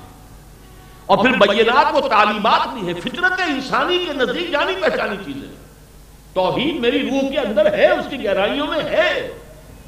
از کجا می آج ان آواز دوست، قرآن پڑھتے ہوئے میرا دل محسوس کرتا ہے یہ کہاں سے میرے دوست کی آواز آ رہی ہے.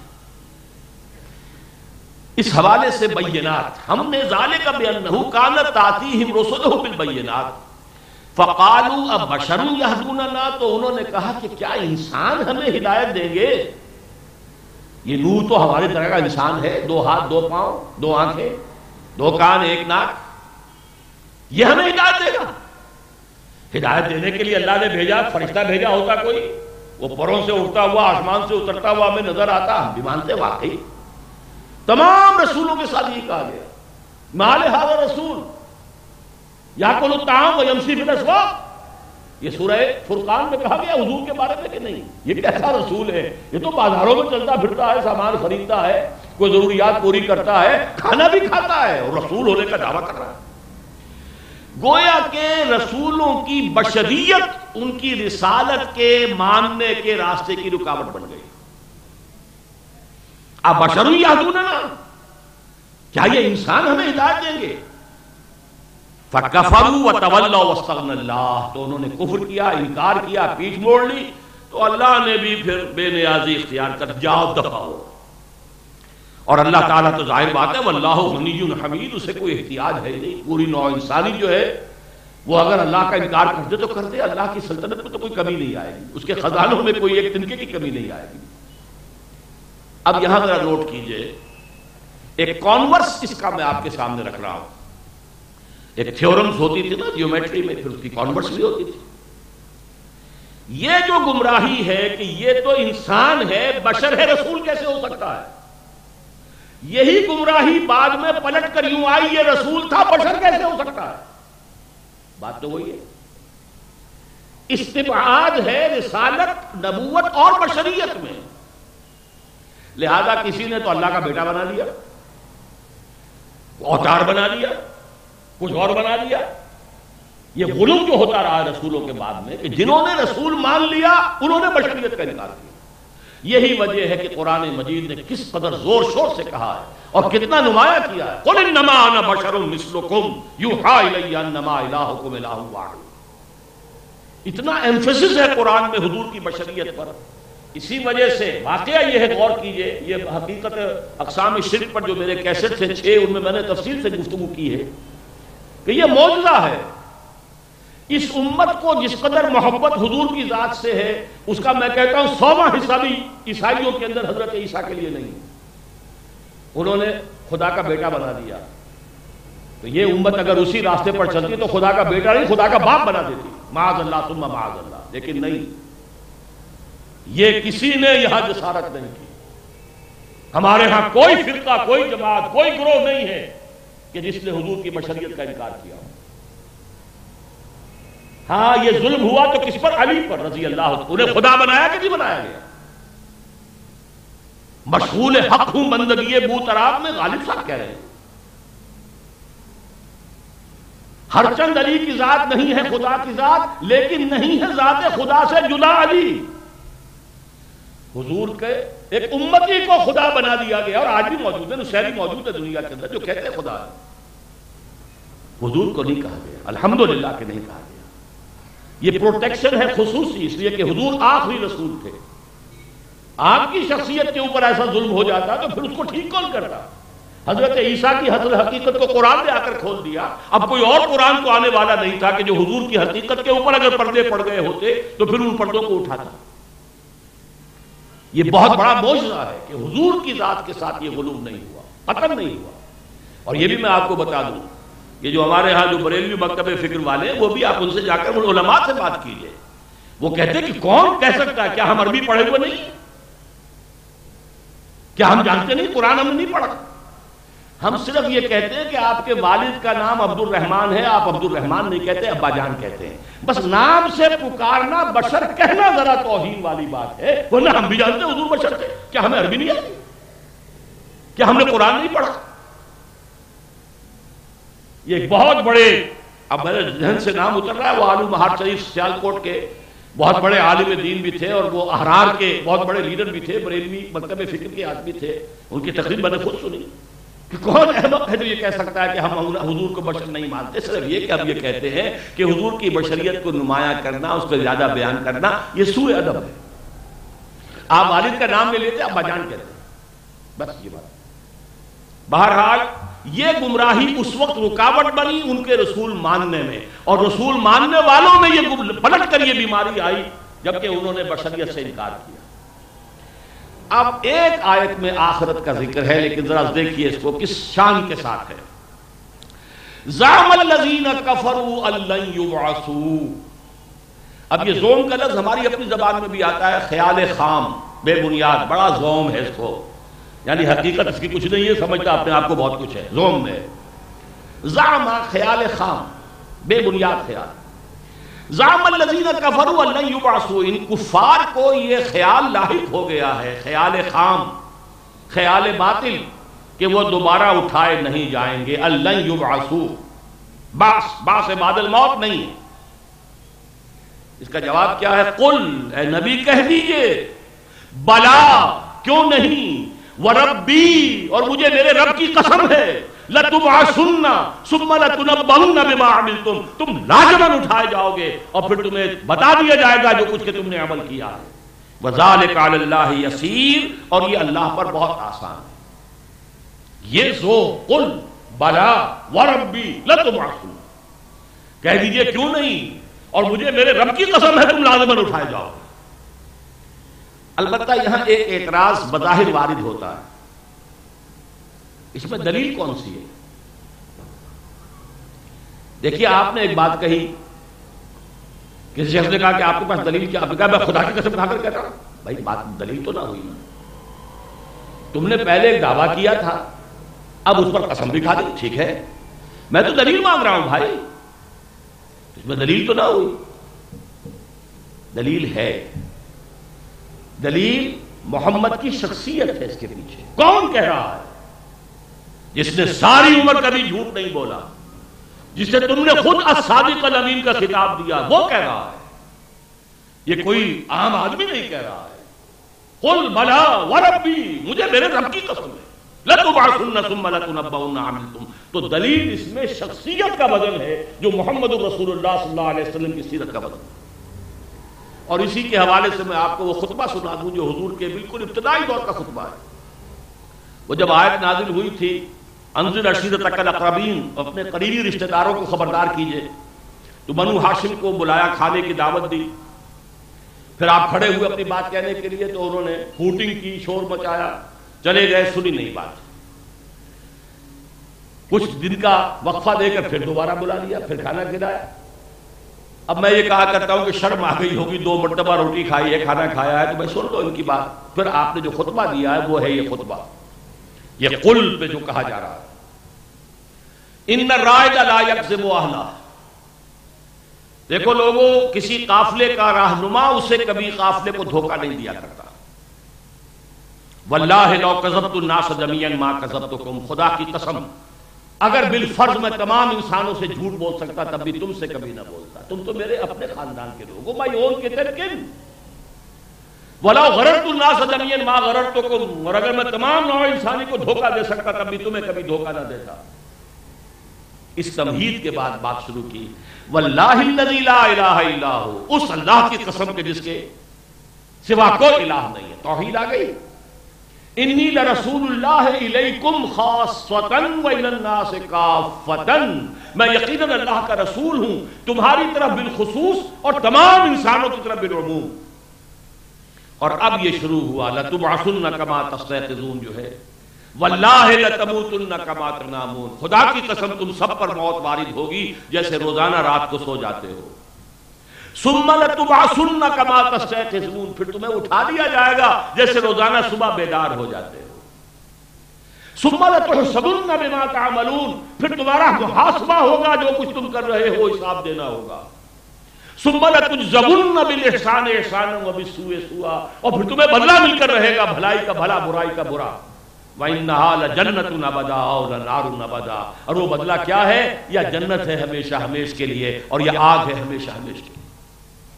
یہ ہے وہ بات، قل بلا وربی لتبعثن ثم لتنبؤن بما عملتم وذلک علی اللہ یسیر۔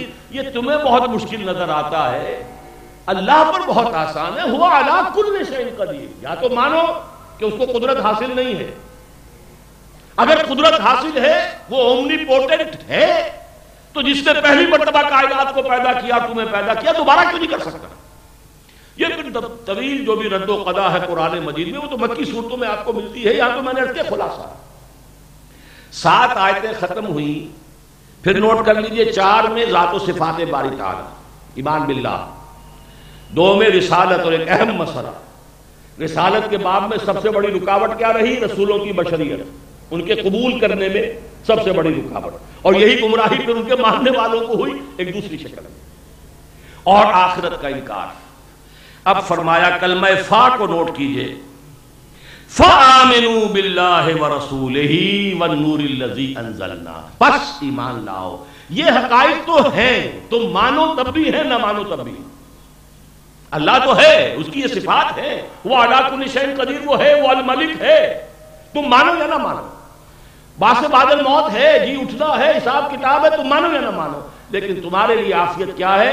فَآمِنُوا بِاللَّهِ وَرَسُولِهِ، پس ایمان لاؤ اللہ پر اور اس کے رسول پر، وَالنُّورِ الَّذِي أَنزَلْنَا، اور اس نور پر جو ہم نے نازل فرمایا۔ اسی نور کا ایک صفحہ یہ بھی ہے، قرآن مجید یہ نور ہے، روشنی۔ وَاللَّهُ بِمَا تَعْمَلُونَ خَبِيرٌ، اور جو کچھ تم کر رہے ہو اللہ اس سے باخبر ہے۔ اب دیکھیے ایک آیت میں ایمان باللہ بھی آ گیا، ایمان برسالت بھی آ گیا، یہ اب ریشو پروپورشن برعکس ہو رہی ہے۔ پہلے 4 آیتوں میں تھا ایمان باللہ، 2 میں رسالت، 6 ہوئی، اور ایک آیت میں تھا ایمان بالآخرہ، زعم الذین کفروا ان لن یبعثوا قل بلی وربی لتبعثن ثم لتنبؤن بما عملتم وذلک علی اللہ یسیر۔ اب یہ کانورس ہو گیا معاملہ، ایک آیت میں ایمان باللہ، فآمنوا باللہ ورسولہ والنور الذی انزلنا، ایمان باللہ بھی، ایمان بالرسالت بھی۔ اب ایمان بالآخرت پر 2 آیتیں، یوم یجمعکم لیوم الجمع ذالک یوم التغابن، وہ دن جس دن کے وہ تمہیں جمع کرے گا، جمع کرنے کے دن، وہ دن ہوگا ہار اور جیت کے فیصلے کا دن۔ بڑی پیاری بات ہے، اور انسانی سطح پر آ کر، ذہنی سطح جو ہماری ہے، ہار جیت، نفع نقصان۔ ایک تصور یہ ہے کہ یہاں آپ کو بہت کوئی لاٹری کھل گئی، بڑا آپ کو نفع ہو گیا، کہیں کوئی نقصان ہو گیا۔ فرمایا نہیں، یہاں کا نفع نفع نہیں، یہاں کا نقصان نقصان نہیں، کھیل ہے۔ یہاں کوئی بادشاہ ہے تو وہ بادشاہ نہیں ہو، کوئی فقیر ہے تو فقیر نہیں۔ جیسے کسی کھیل کے اندر، ڈرامے میں، کسی پکچر میں کوئی بادشاہ کا رول ہے کسی کا، اور کسی کا فقیر کا ہے، وہ 3 گھنٹے کے بعد نہ بادشاہ بادشاہ ہے، نہ فقیر فقیر ہے۔ ذالک یوم التغابن، ہار اور جیت کے فیصلے کا دن قیامت کا دن ہے۔ جو اس دن جیتا وہ جیتا، جو ہارا وہ ہارا۔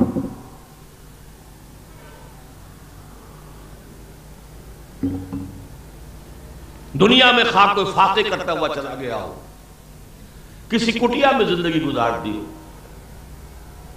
اگر اللہ کے ہاں کامیاب ہو گیا تو کامیاب ہے۔ فراح و ریحان و جنت نعیم۔ اور یہاں بادشاہ رہا ہو، محلوں میں رہا ہو، اور ریشمی گدیلوں پر سویا ہو، اس دن ناکام قرار پایا تو ناکام، برباد، خسران المبین، تباہ۔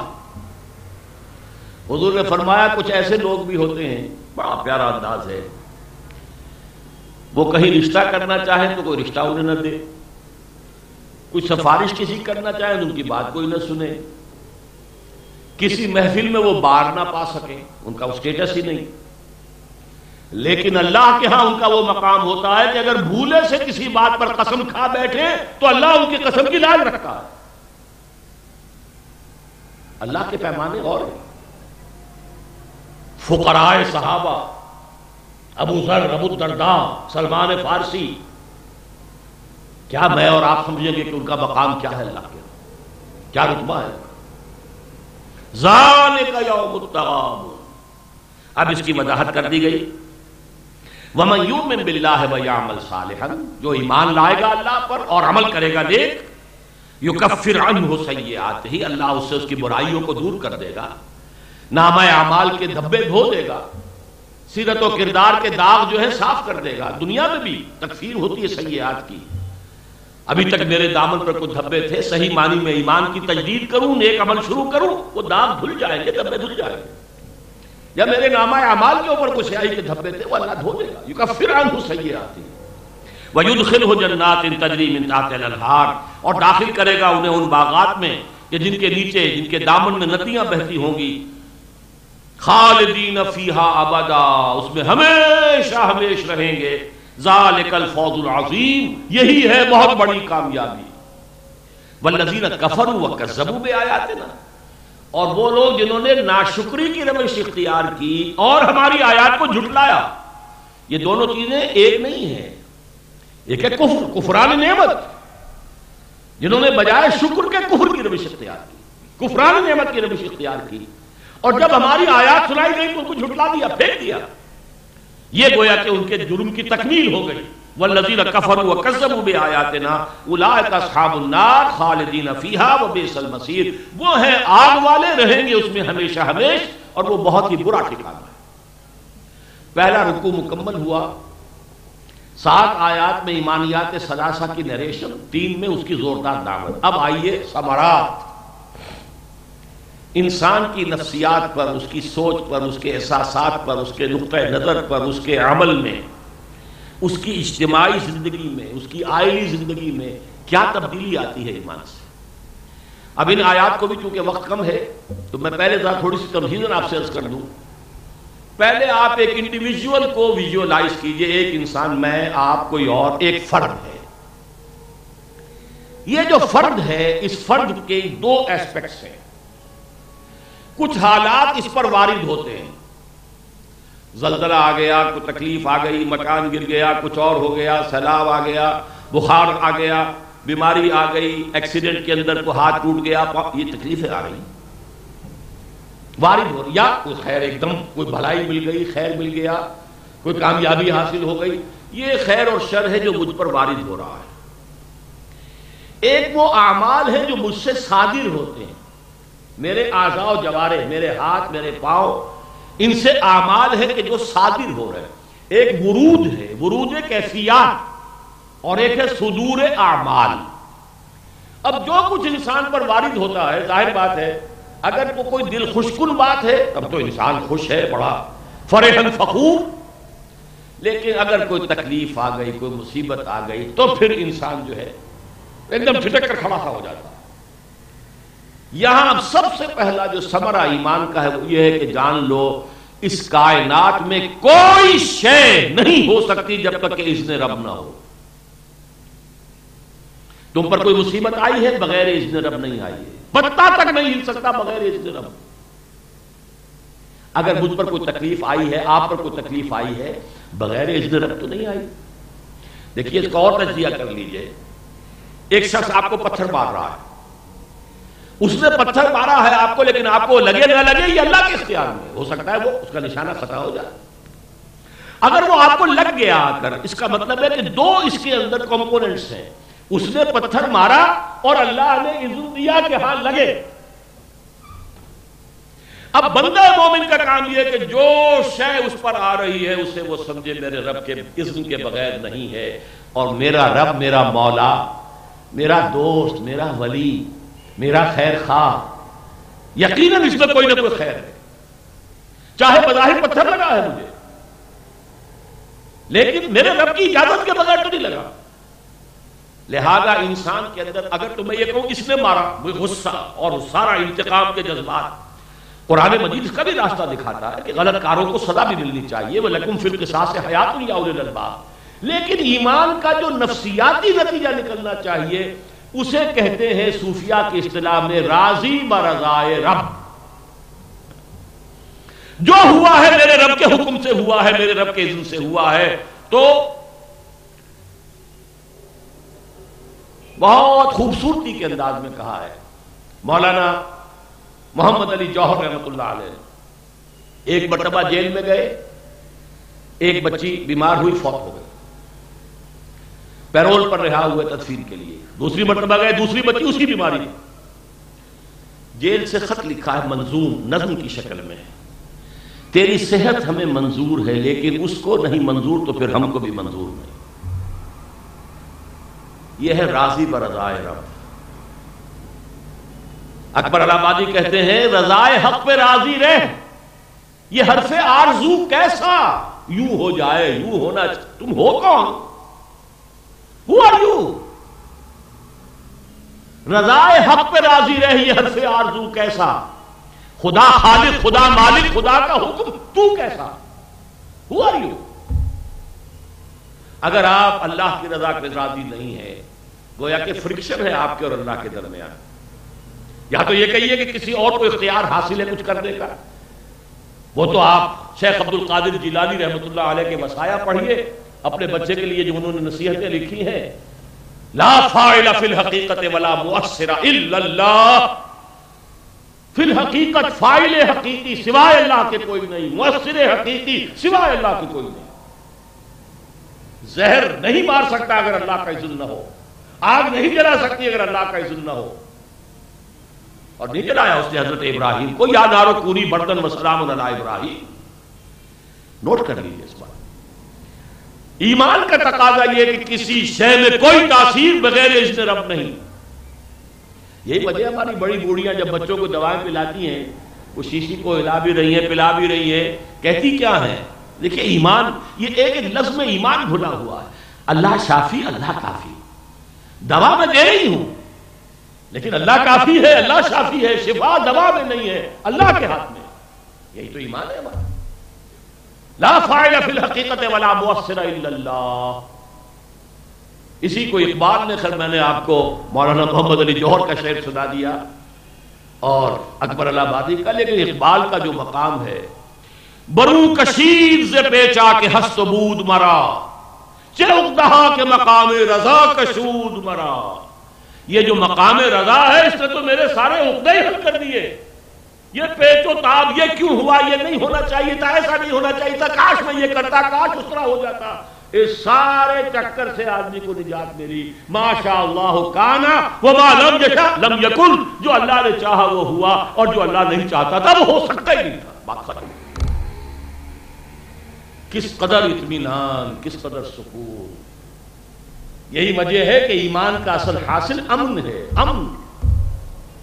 سورہ انعام میں سوال کیا گیا ہے کہ ایک طرف مشرک ہے، ایک طرف موحد ہیں، ای الفریقین احق بالامن ان کنتم تعلمون، ان دونوں میں سے امن کا کون مستحق ہے، دلی اطمینان اور سکون کس کو ملے گا؟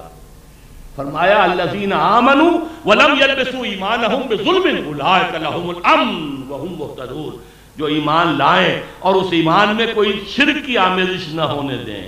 کوئی اور فائل ہے ہی نہیں، فائل حقیقی اللہ کے سوا کوئی نہیں، مؤثر حقیقی اللہ کے سوا کوئی نہیں۔ اگر اس کا یقین ہو جائے تو امن ہی امن ہے۔ میرے ساتھ جو کچھ ہوا وہ تو میں، اس میں ایک درویش کا واقعہ بھی آتا ہے بڑا پیارا۔ وہ کہتا جا رہا تھا جو رب کرے سو ہو، جو رب کرے سو ہو، جو رب کرے سو ہو۔ ایک آدمی نے اٹھا کے پتھر مارا، لگ گیا اس نے پیچھے مڑ کر دیکھا۔ اب وہ پوچھتا مجھے کیا دیکھ رہے ہو، جو رب کرے سو ہو؟ کہنے لگا مجھے تو پتھر جو ہے رب کے مارے ہی لگا ہے، میں دیکھ یہ رہا تھا بیچ میں کس کا منہ کالا ہوا ہے۔ تم نے اپنے لیے جو کمائی کر لی ہے وہ کر لی، مجھے پتھر نہیں لگ سکتا تھا اگر رب نہ چاہتا، مجھے لگا ہے تو اللہ کے حکم سے لگا ہے، لیکن یہ کہ تم نے جو اپنے لیے کمائی کر لی تھی وہ کر لی۔ ما صاب من مصیبت، نہیں پڑتی کوئی پڑھنے والی کوئی مصیبت، الا باذن اللہ، مگر اللہ کے اذن سے۔ وَمَن يُؤْمِن بِاللَّهِ، اور جو کوئی اللہ پر ایمان رکھتا ہے حقیقتاً، یہدی قلبہ، اللہ اس کے دل کو ہدایت دے دیتا ہے۔ کس بات کی؟ راضی برضا، اللہ کی رضا کے ساتھ راضی رہنا۔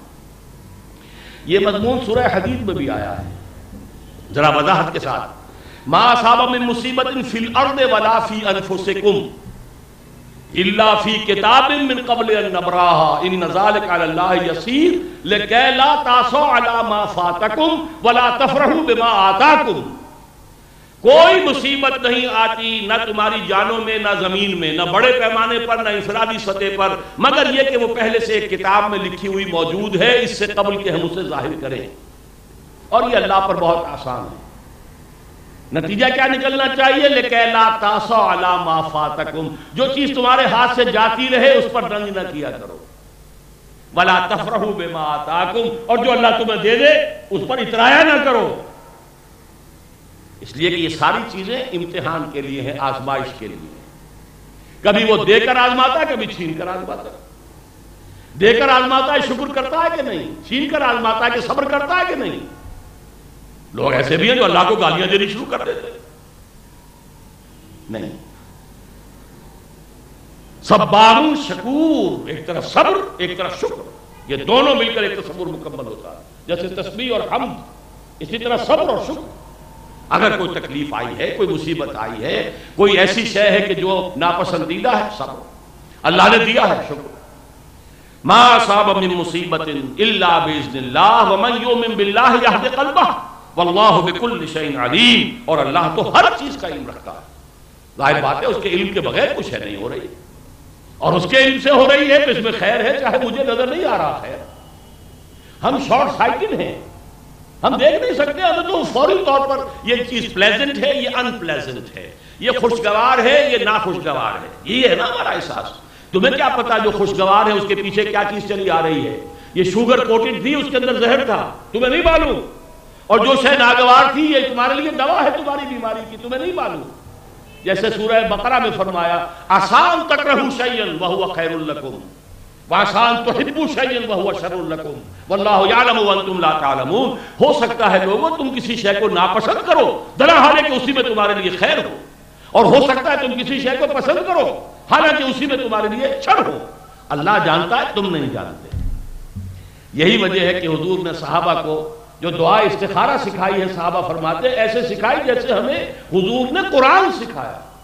اللہم انی استخیرک بعلمک واستقدرک بقدرتک واسألک من فضلک العظیم فإنک تقدر ولا اقدر وتعلم ولا اعلم وانت علام الغیوب۔ تو جانتا ہے، میں نہیں جانتا، مجھے یہ چیز اچھی نظر آ رہی ہے، لیکن اے اللہ تیرے علم میں اگر یہ میرے لیے اچھی ہے تو میرے لیے آسان کر دے اور میرے لیے اس کا راستہ کھول دے، اور ایک ہے مجھے بری لگ رہی ہے لیکن اے اللہ اگر تیرے علم میں وہ میرے لیے خیر ہے تو اس کو بھی میرے لیے جو ہے آسان کر دے۔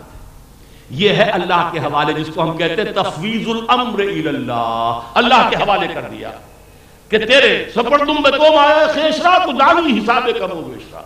تو یہ دو چیزیں مل کر راضی برضا اور سپردم بتوم آیا خیش، یہ دونوں چیزیں پہلا نفسیاتی ثمرہ ہے، پھل ہے ایمان کا۔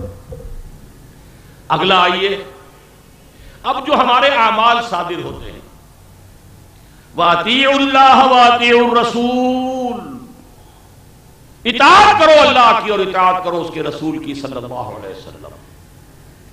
اب تمہارے ہاتھ سے کوئی ایسی حرکت نہ ہو جو اللہ نے جس کو منع کیا ہو، تمہارے وجود سے صادر ہونے والے جملہ اعمال و افعال اطاعت خداوندی اور اطاعت رسول کے سانچے میں ڈھل کر آئے۔ مجھے فانی کا شعر یاد آ گیا اس ترکیب پر، فانی تیرے عمل ہمتن جب ہی صحیح سانچے میں اختیار کے ڈھالے ہوئے تو ہے۔ تمہیں کچھ احساس تو ہوتا ہے کہ میں اپنی مرضی سے کر رہا ہوں، چاہے یہ جبری جب ہو۔ اسی طرح جو میرے وجود سے خارج ہو وہ اطاعت خدا اور اطاعت رسول کے سانچے میں ڈل کر آئے۔ اگر یہ بات نہیں تو ایمان کہاں ہوا پھر؟ دو دھیلے کی قیمت نہیں اس ایمان کی۔ اگر وہ ایمان کنٹرول نہیں کر رہا تمہارے وجود کو، تمہارے ہاتھوں پر، تمہارے پاؤں پر، تمہاری آنکھوں پر، تمہارے کانوں پر، اگر اس ایمان کی گرفت نہیں ہے کہ اطاعت خدا بندی کے منافی کوئی کام نہ، ٹھیک ہے پیٹ کھانے کو مانگتا ہے، کوشش کرو۔ القاسم و حبیب اللہ، کمائی کرنے والا، محنت کرنے والا، معاش کے لیے بھاگ دوڑ کرنے والا اللہ کا دوست ہے، لیکن جائز سے، حلال سے، حرام میں منہ نہ مارنا، اطاعت۔ اگر تمہارے اندر شہوت کا جذبہ رکھا، ٹھیک ہے، اس کی تسکین کے لیے شادی کرو، نکاح کرو، تمہارے جو راستہ ہے اللہ نے کھولا ہوا ہے، لیکن کسی حرام راستے سے نہ کرنا۔ یہ سارا کام کرو لیکن اطاعت خداوندی اور اطاعت رسول کے سانچے میں ڈھلا ہوا ہو تمہارا ہر عمل، تمہارا ہر فعل، تمہارے تمام اعضاء و جوارح کی تمام حرکات و سکنات اس سانچے میں ڈھل جائے۔ وَأَطِيعُوا اللَّهَ وَأَطِيعُوا الرَّسُولَ وَإِن تَوَلَّيْتُمْ، پھر اگر تم رخ موڑ لو گے، عصیان، معصیت، نافرمانی، فسق اور فجور کی روش اختیار کرو گے، فَإِنَّمَا عَلَىٰ رَسُولِنَا الْبَلَاغُ الْمُبِينُ، تو سن لو ہمارے رسول پر صاف صاف پہنچا دینے کے سوائے اور کوئی ذمہ داری نہیں۔ میں نے کہا تھا ویژولائز کیجئے آپ کا وجود ایک آپ پر وارد ہونے والی کیفیات، اور ان میں خاص طور پر جو ناگوار کیفیات، ما اصاب من مصیبت الا باذن اللہ ومن یؤمن باللہ یہد قلبہ واللہ بکل شیء علیم۔ ایک آپ کے وجود سے صادر ہونے والے افعال و اعمال، وَأَطِيعُوا اللَّهَ وَأَطِيعُوا الرَّسُولَ، اطاعت خداوندی اور اطاعت رسول، اس سانچے میں ڈھل جاؤ۔ اچھا، جو انسان عمل کرتا ہے، محنت کرتا ہے، بھاگ دوڑ کرتا ہے، اس میں اس کے ساتھ ایک تصور ہوتا ہے کہ اس کا بھروسہ کس پر ہے، کس پر تکیہ کر رہا ہے، کس کا سہارا لے رہا ہے۔ اعتماد کس پر ہے؟ لہذا اگلی آیت دیکھیے، اللہ لا الہ الا ھو وعلی اللہ فلیتوکل المؤمنون، اللہ وہ ہستی ہے جس کے سوا کوئی الہ نہیں، اختیار مطلق سارا کا سارا اس کے ہاتھ میں ہے، تو اللہ ہی پر توکل کرنا چاہیے اہل ایمان کو، یعنی سہارا، بھروسہ، دار و مدار یہ ذات باری تعالیٰ پر ہو، اسباب و وسائل پر نہ ہو۔ اسباب کو استعمال کرو لیکن بھروسہ اسباب پر نہیں، اعتماد اللہ، توکل صرف اللہ۔ یہ یقین ہونا چاہیے کہ چاہے تمام اسباب ظاہری جمع ہے میرے پاس، بظاہر میں یہ کام کرنے پر قادر ہوں، لیکن نہیں کر سکتا جب تک کہ اللہ کی مرضی نہ ہو۔ لا حول ولا قوت الا باللہ، نہیں ہو سکتا۔ گاڑی ہے، ٹیوننگ بھی کرا لی تھی، سروس بھی ہو گئی ہے، پیٹرول بھرا ہوا ہے، جب چاہوں گا صبح اٹھ کے چل دوں گا؟ نہیں۔ اگر یہ دل میں خیال آ گیا، اگر یہ یاد نہ رہا، انشاءاللہ نہ کہا، پکڑ ہو جائے گی۔ تم نے اسباب پر تکیہ کیا نا، حضور کی پکڑ ہو گئی، میں اور آپ تو ہے کیا؟ سوال جب 3 کیے قریش کے کچھ لوگوں نے، اور حضور نے کہا میں ٹھیک ہے کل بتا دوں گا جواب۔ حضرت جبرائیل روز آتے تھے، اللہ کو پسند نہیں آئی بات۔ اب کئی دن گزر گئے، جبریل نہیں آئے، ادھر تالیاں پٹ رہی ہیں، بس ختم۔ کیا کیفیت ہوگی حضور کی، آپ ذرا تصور کیجیے۔ پھر جب وحی آئی ہے اور اصحاب کہف کا قصہ بھی اور ذوالقرنین کے سارے سوالات کے جواب آئے، ساتھ ہی کہہ دیا وَلَا تَقُولَنَّ لِشَيْءٍ إِنِّي فَاعِلٌ ذَلِكَ غَدًا إِلَّا أَن يَشَاءَ اللَّهُ، ہرگز نہ کہیے کبھی کہ یہ کام میں کل ضرور کر دوں گا، مگر اس استثناء کے ساتھ اگر اللہ چاہے۔ جہاں یہ حقیقت آپ کے نگاہوں سے اوجل ہوئی تو گویا کہ آپ کا تکیہ، آپ کا ایمان پھر اسباب پر ہے، مسبب الاسباب پر نہیں۔ مسبب الاسباب اسباب کا محتاج نہیں ہے، بغیر اسباب کے نتیجہ نکال سکتا ہے، اور سارے اسباب ہو تب بھی نتیجہ نہیں نکلے گا اگر وہ نہیں چاہتا۔ اگر یہ یقین نہیں ہے تو ایمان نہیں ہے۔ حضور کی تو خیر ذاتی طور پر وہ پکڑ ہو گئی تھی جو پھر پورے مسلمانوں کی پکڑ ہوئی ہے۔ وَيَوْمَ حُنَيْنٍ إِذْ أَعْجَبَتْكُمْ كَثْرَتُكُمْ، ذرا یاد کرو مسلمانوں، حنین کا دن، تمہیں اپنی کثرت پر ناز ہو گیا تھا، گھمنڈ ہو گیا تھا۔ کبھی ہم 313 ہوتے تھے نہیں مار کھاتے تھے، آج تو 12,000 ہیں، 12,000۔ آج ہمیں کون شکست دے گا؟ حوازن اور ثقیف کے تیر اندازوں کی بوچھاڑ آئی ہے، سب بھاگ گئے۔ مولانا شبلی نے تو لکھا ہے 30-40 آدمی رہ گئے 12,000 میں سے، ذرا بھگڑ کا اندازہ کیجئے۔ لیکن ان کے شاگرد سید سلیمان ندوی نے زیادہ تحقیق کی کہ نہیں 300-400 آدمی تھے، 30-40 نہیں۔ 12,000 میں سے اگر 300-400 بھی رہ گئے تو بہت بڑی بھگڑ ہے۔ پھر اترے ہیں حضور اپنی سواری سے، اپنے ہاتھ میں علم لیا ہے، رجز پڑھا ہے، انا النبی لا کذب انا ابن عبد المطلب، میں نبی ہوں اور اس میں کوئی جھوٹ نہیں ہے۔ 12,000 میرا ساتھ دے تب بھی نبی ہوں، اور کوئی ایک بھی آدمی ساتھ نہ دے تب بھی نبی ہوں۔ میری نبوت کا دار و مدار اس پر نہیں ہے کہ کون مانتا ہے کون نہیں، اور کون ساتھ دیتا ہے کون نہیں۔ اور میں ہوں عبد المطلب کا بیٹا، میدان میں موجود ہوں۔ پھر آپ نے پکارا ہے، کدھر جا رہے ہو؟ الیہ یا اصحاب بدر، اے بدر والوں کہاں جا رہے ہو، آؤ۔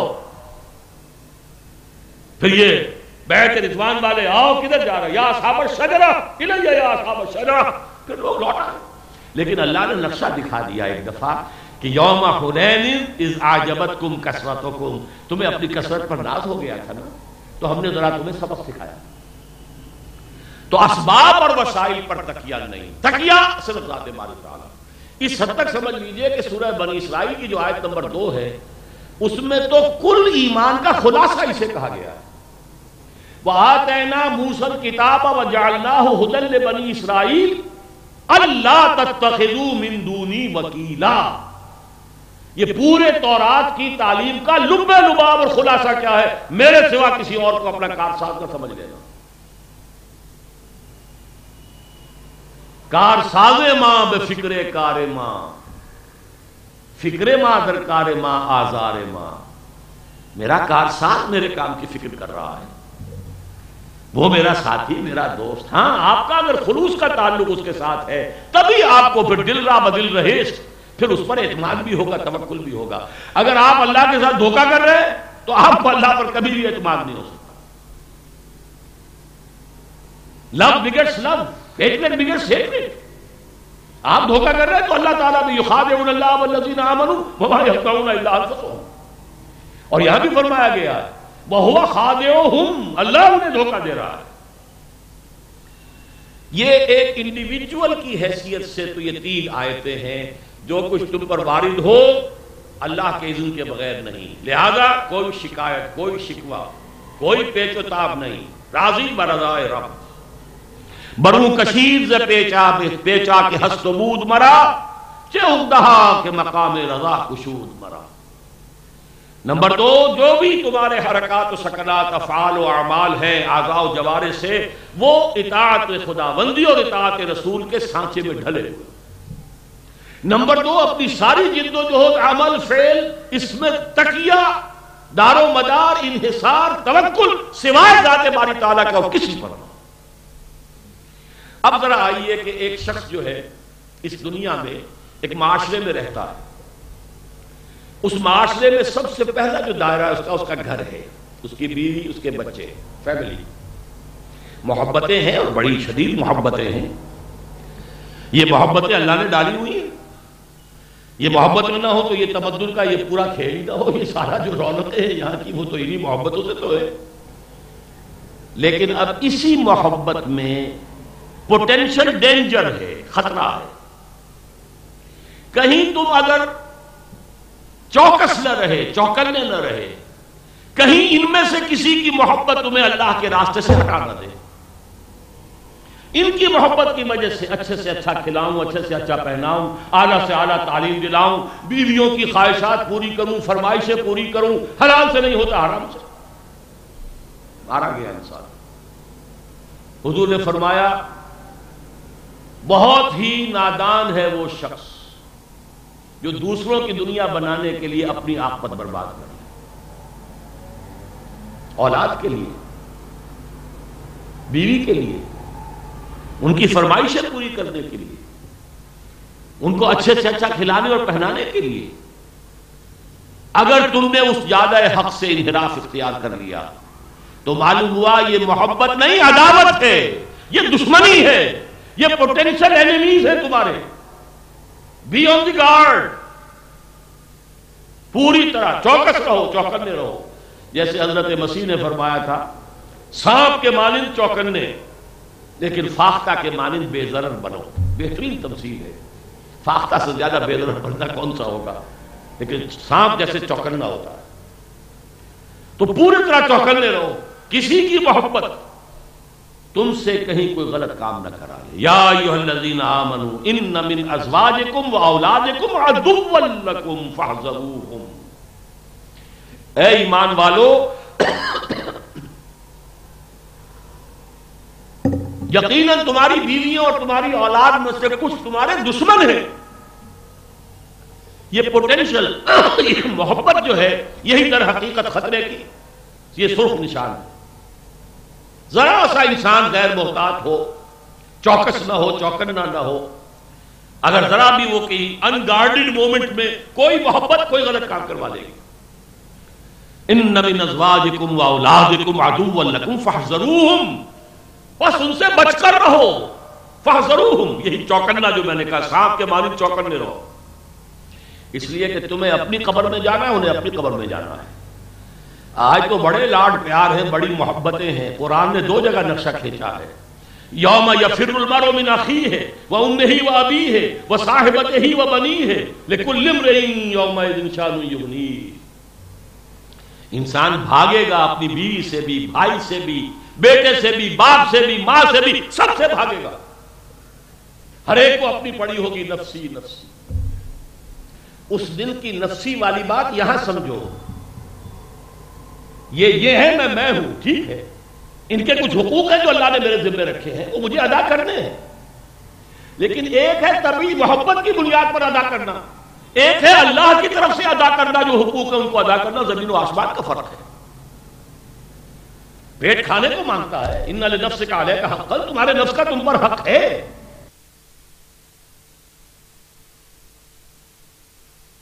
جائز چیز کو کھاؤ اور غلط چیز نہ کھاؤ. اسی طریقے سے اولاد کا حق ہے، بیوی کا حق ہے. ان لنفسک علیک حقا وان لزوجک علیک حقا وان لزورک علیک حقا. حضور نے فرمایا حضرت عبداللہ ابن عمرو بن العاص سے رضی اللہ تعالی عنہما کہ عبداللہ اولم اخبر، مجھے یہ خبر دی گئی ہے انک تصوم النہار تصوم الدہر وتقوم اللیل، کہ تم پوری رات کھڑے رہتے ہو نماز میں اور ہمیشہ روزہ رکھتے ہو. عرض کیا جی ہاں حضور ہے تو صحیح ایسا. لا تفعل، مت کرو ایسا. فإن لنفسک علیک حق، اس لیے کہ تمہارے نفس کا بھی تم پر حق ہے. وإن لزوجک علیک حق، تمہاری بیوی کا بھی تم پر حق ہے. وإن لزورک، تمہارے ملاقاتی جو ہے وزیٹرز ہیں ان کا بھی تم پر حق ہے. سب کے حقوق ادا کرو، لیکن تبلی محبت جو ہے اس کو کنٹرول میں رکھو. ذرا کہیں اگر غفلت کے اندر ایسا نہ ہو کہ یہ تو گویا کہ بالکل جیسے کہ نقب لگتی ہے، گھر میں نقب لگ جائے گی. فاحذروہم، حذر کا لفظ آتا ہے ڈھال کے لیے. خذوا حذرکم، اپنی ڈھال لے کر رکھو ہر وقت. ان کی طبعی محبت کا حملہ تمہارے اوپر کہیں کارگر نہ ہو جائے.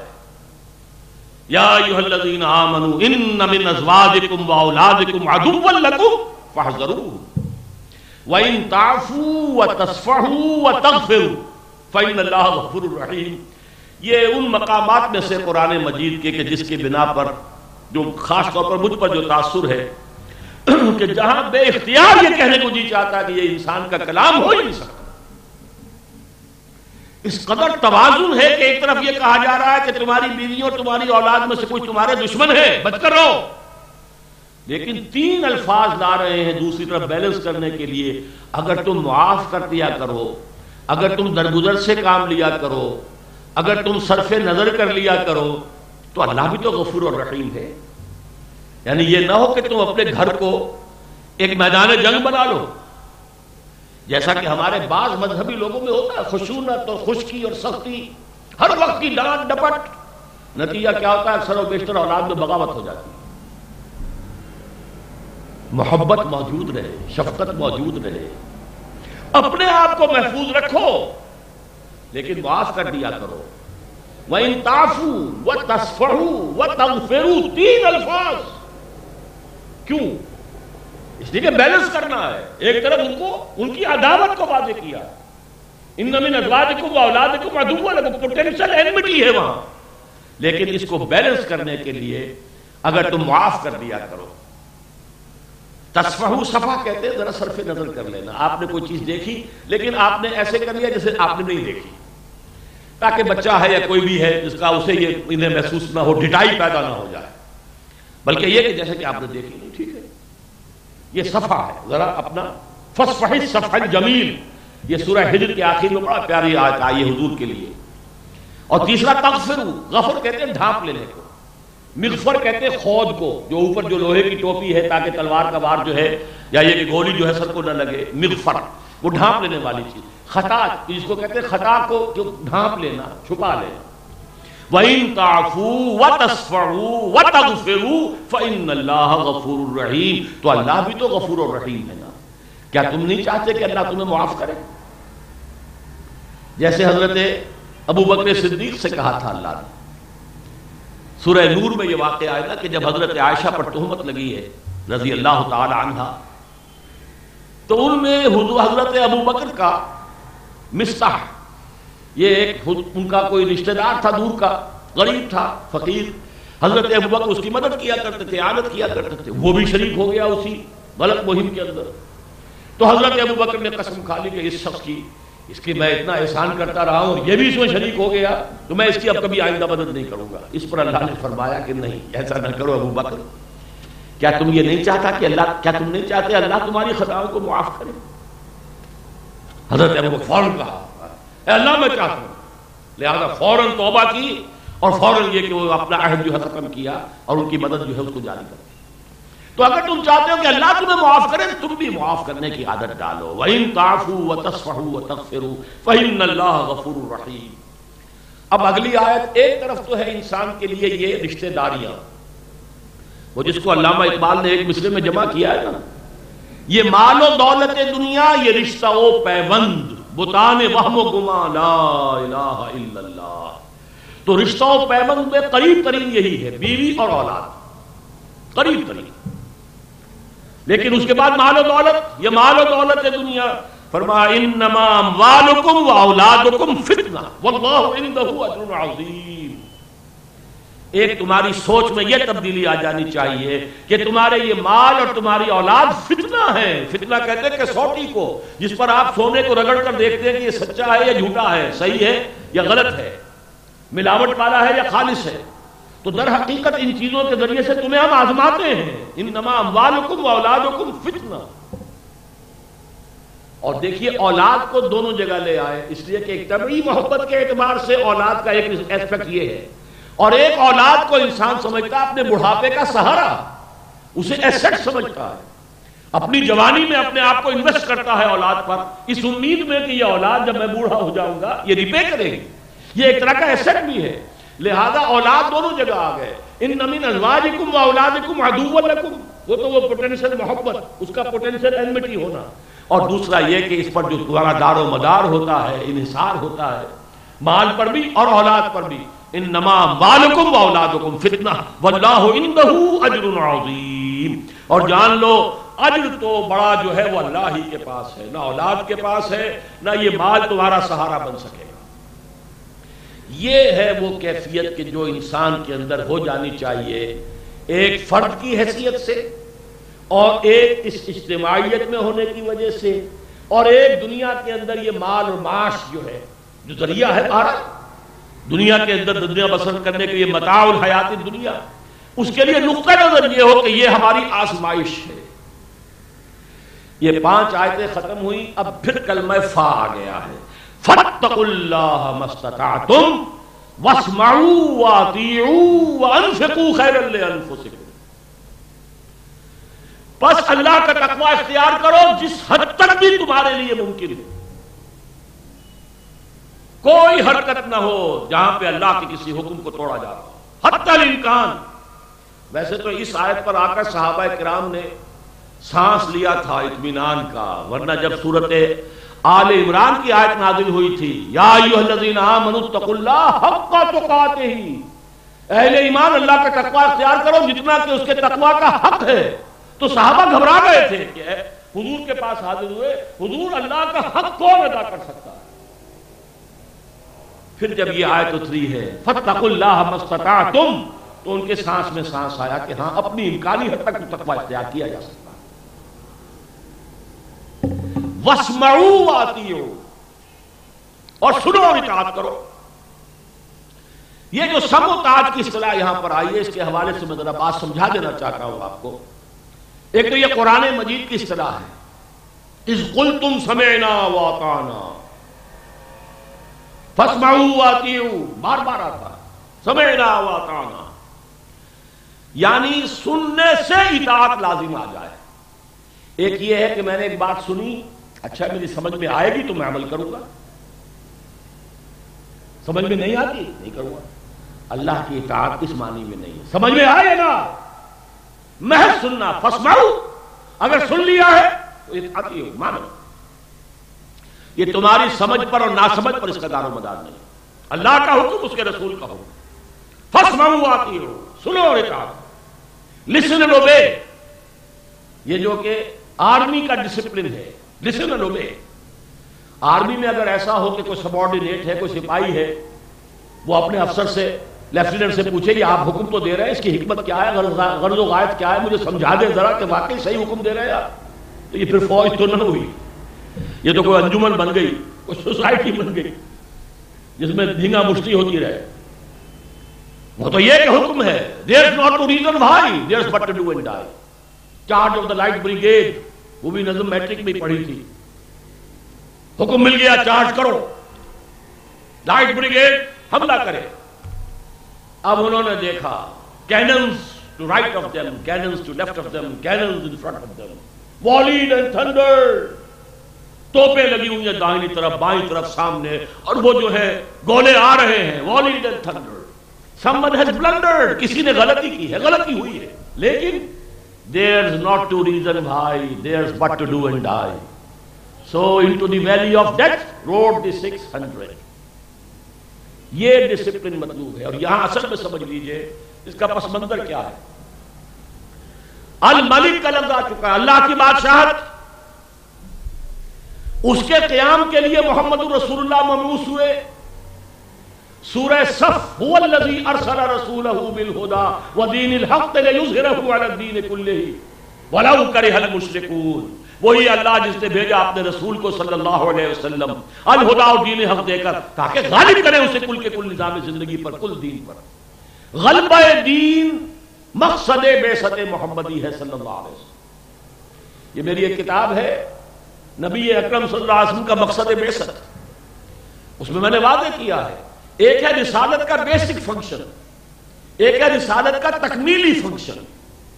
بیسک فنکشن کے اعتبار سے رسالت تبلیغ, تعلیم, تلقین, انذار, تبشیر, تذکیر, یہ ان چیزوں کا نام ہے. یا ایھا النبی انا ارسلناک شاہدا ومبشرا ونذیرا وداعیا الی اللہ باذنہ وسراجا منیرا. یہ بیسک فنکشن ہے. تمام انبیاء مبشر بھی تھے, نذیر بھی تھے. تمام انبیاء جو ہے وہ مربی بھی تھے, مزکی بھی تھے, معلم بھی تھے. وہ ساری چیزیں مشترک ہیں. لیکن یہ مضمون صرف حضور کے لیے 3 مرتبہ آیا قرآن میں, اور کسی رسول کے لیے نہیں آیا. هو الذی ارسل رسولہ بالہدی ودین الحق لیظہرہ علی الدین کلہ.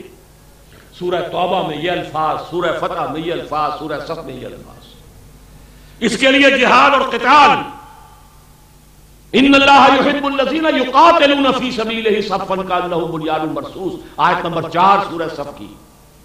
اور یا ایھا الذین آمنوا ھل ادلکم علی تجارۃ تنجیکم من عذاب الیم تؤمنون باللہ ورسولہ وتجاہدون فی سبیل اللہ باموالکم وانفسکم.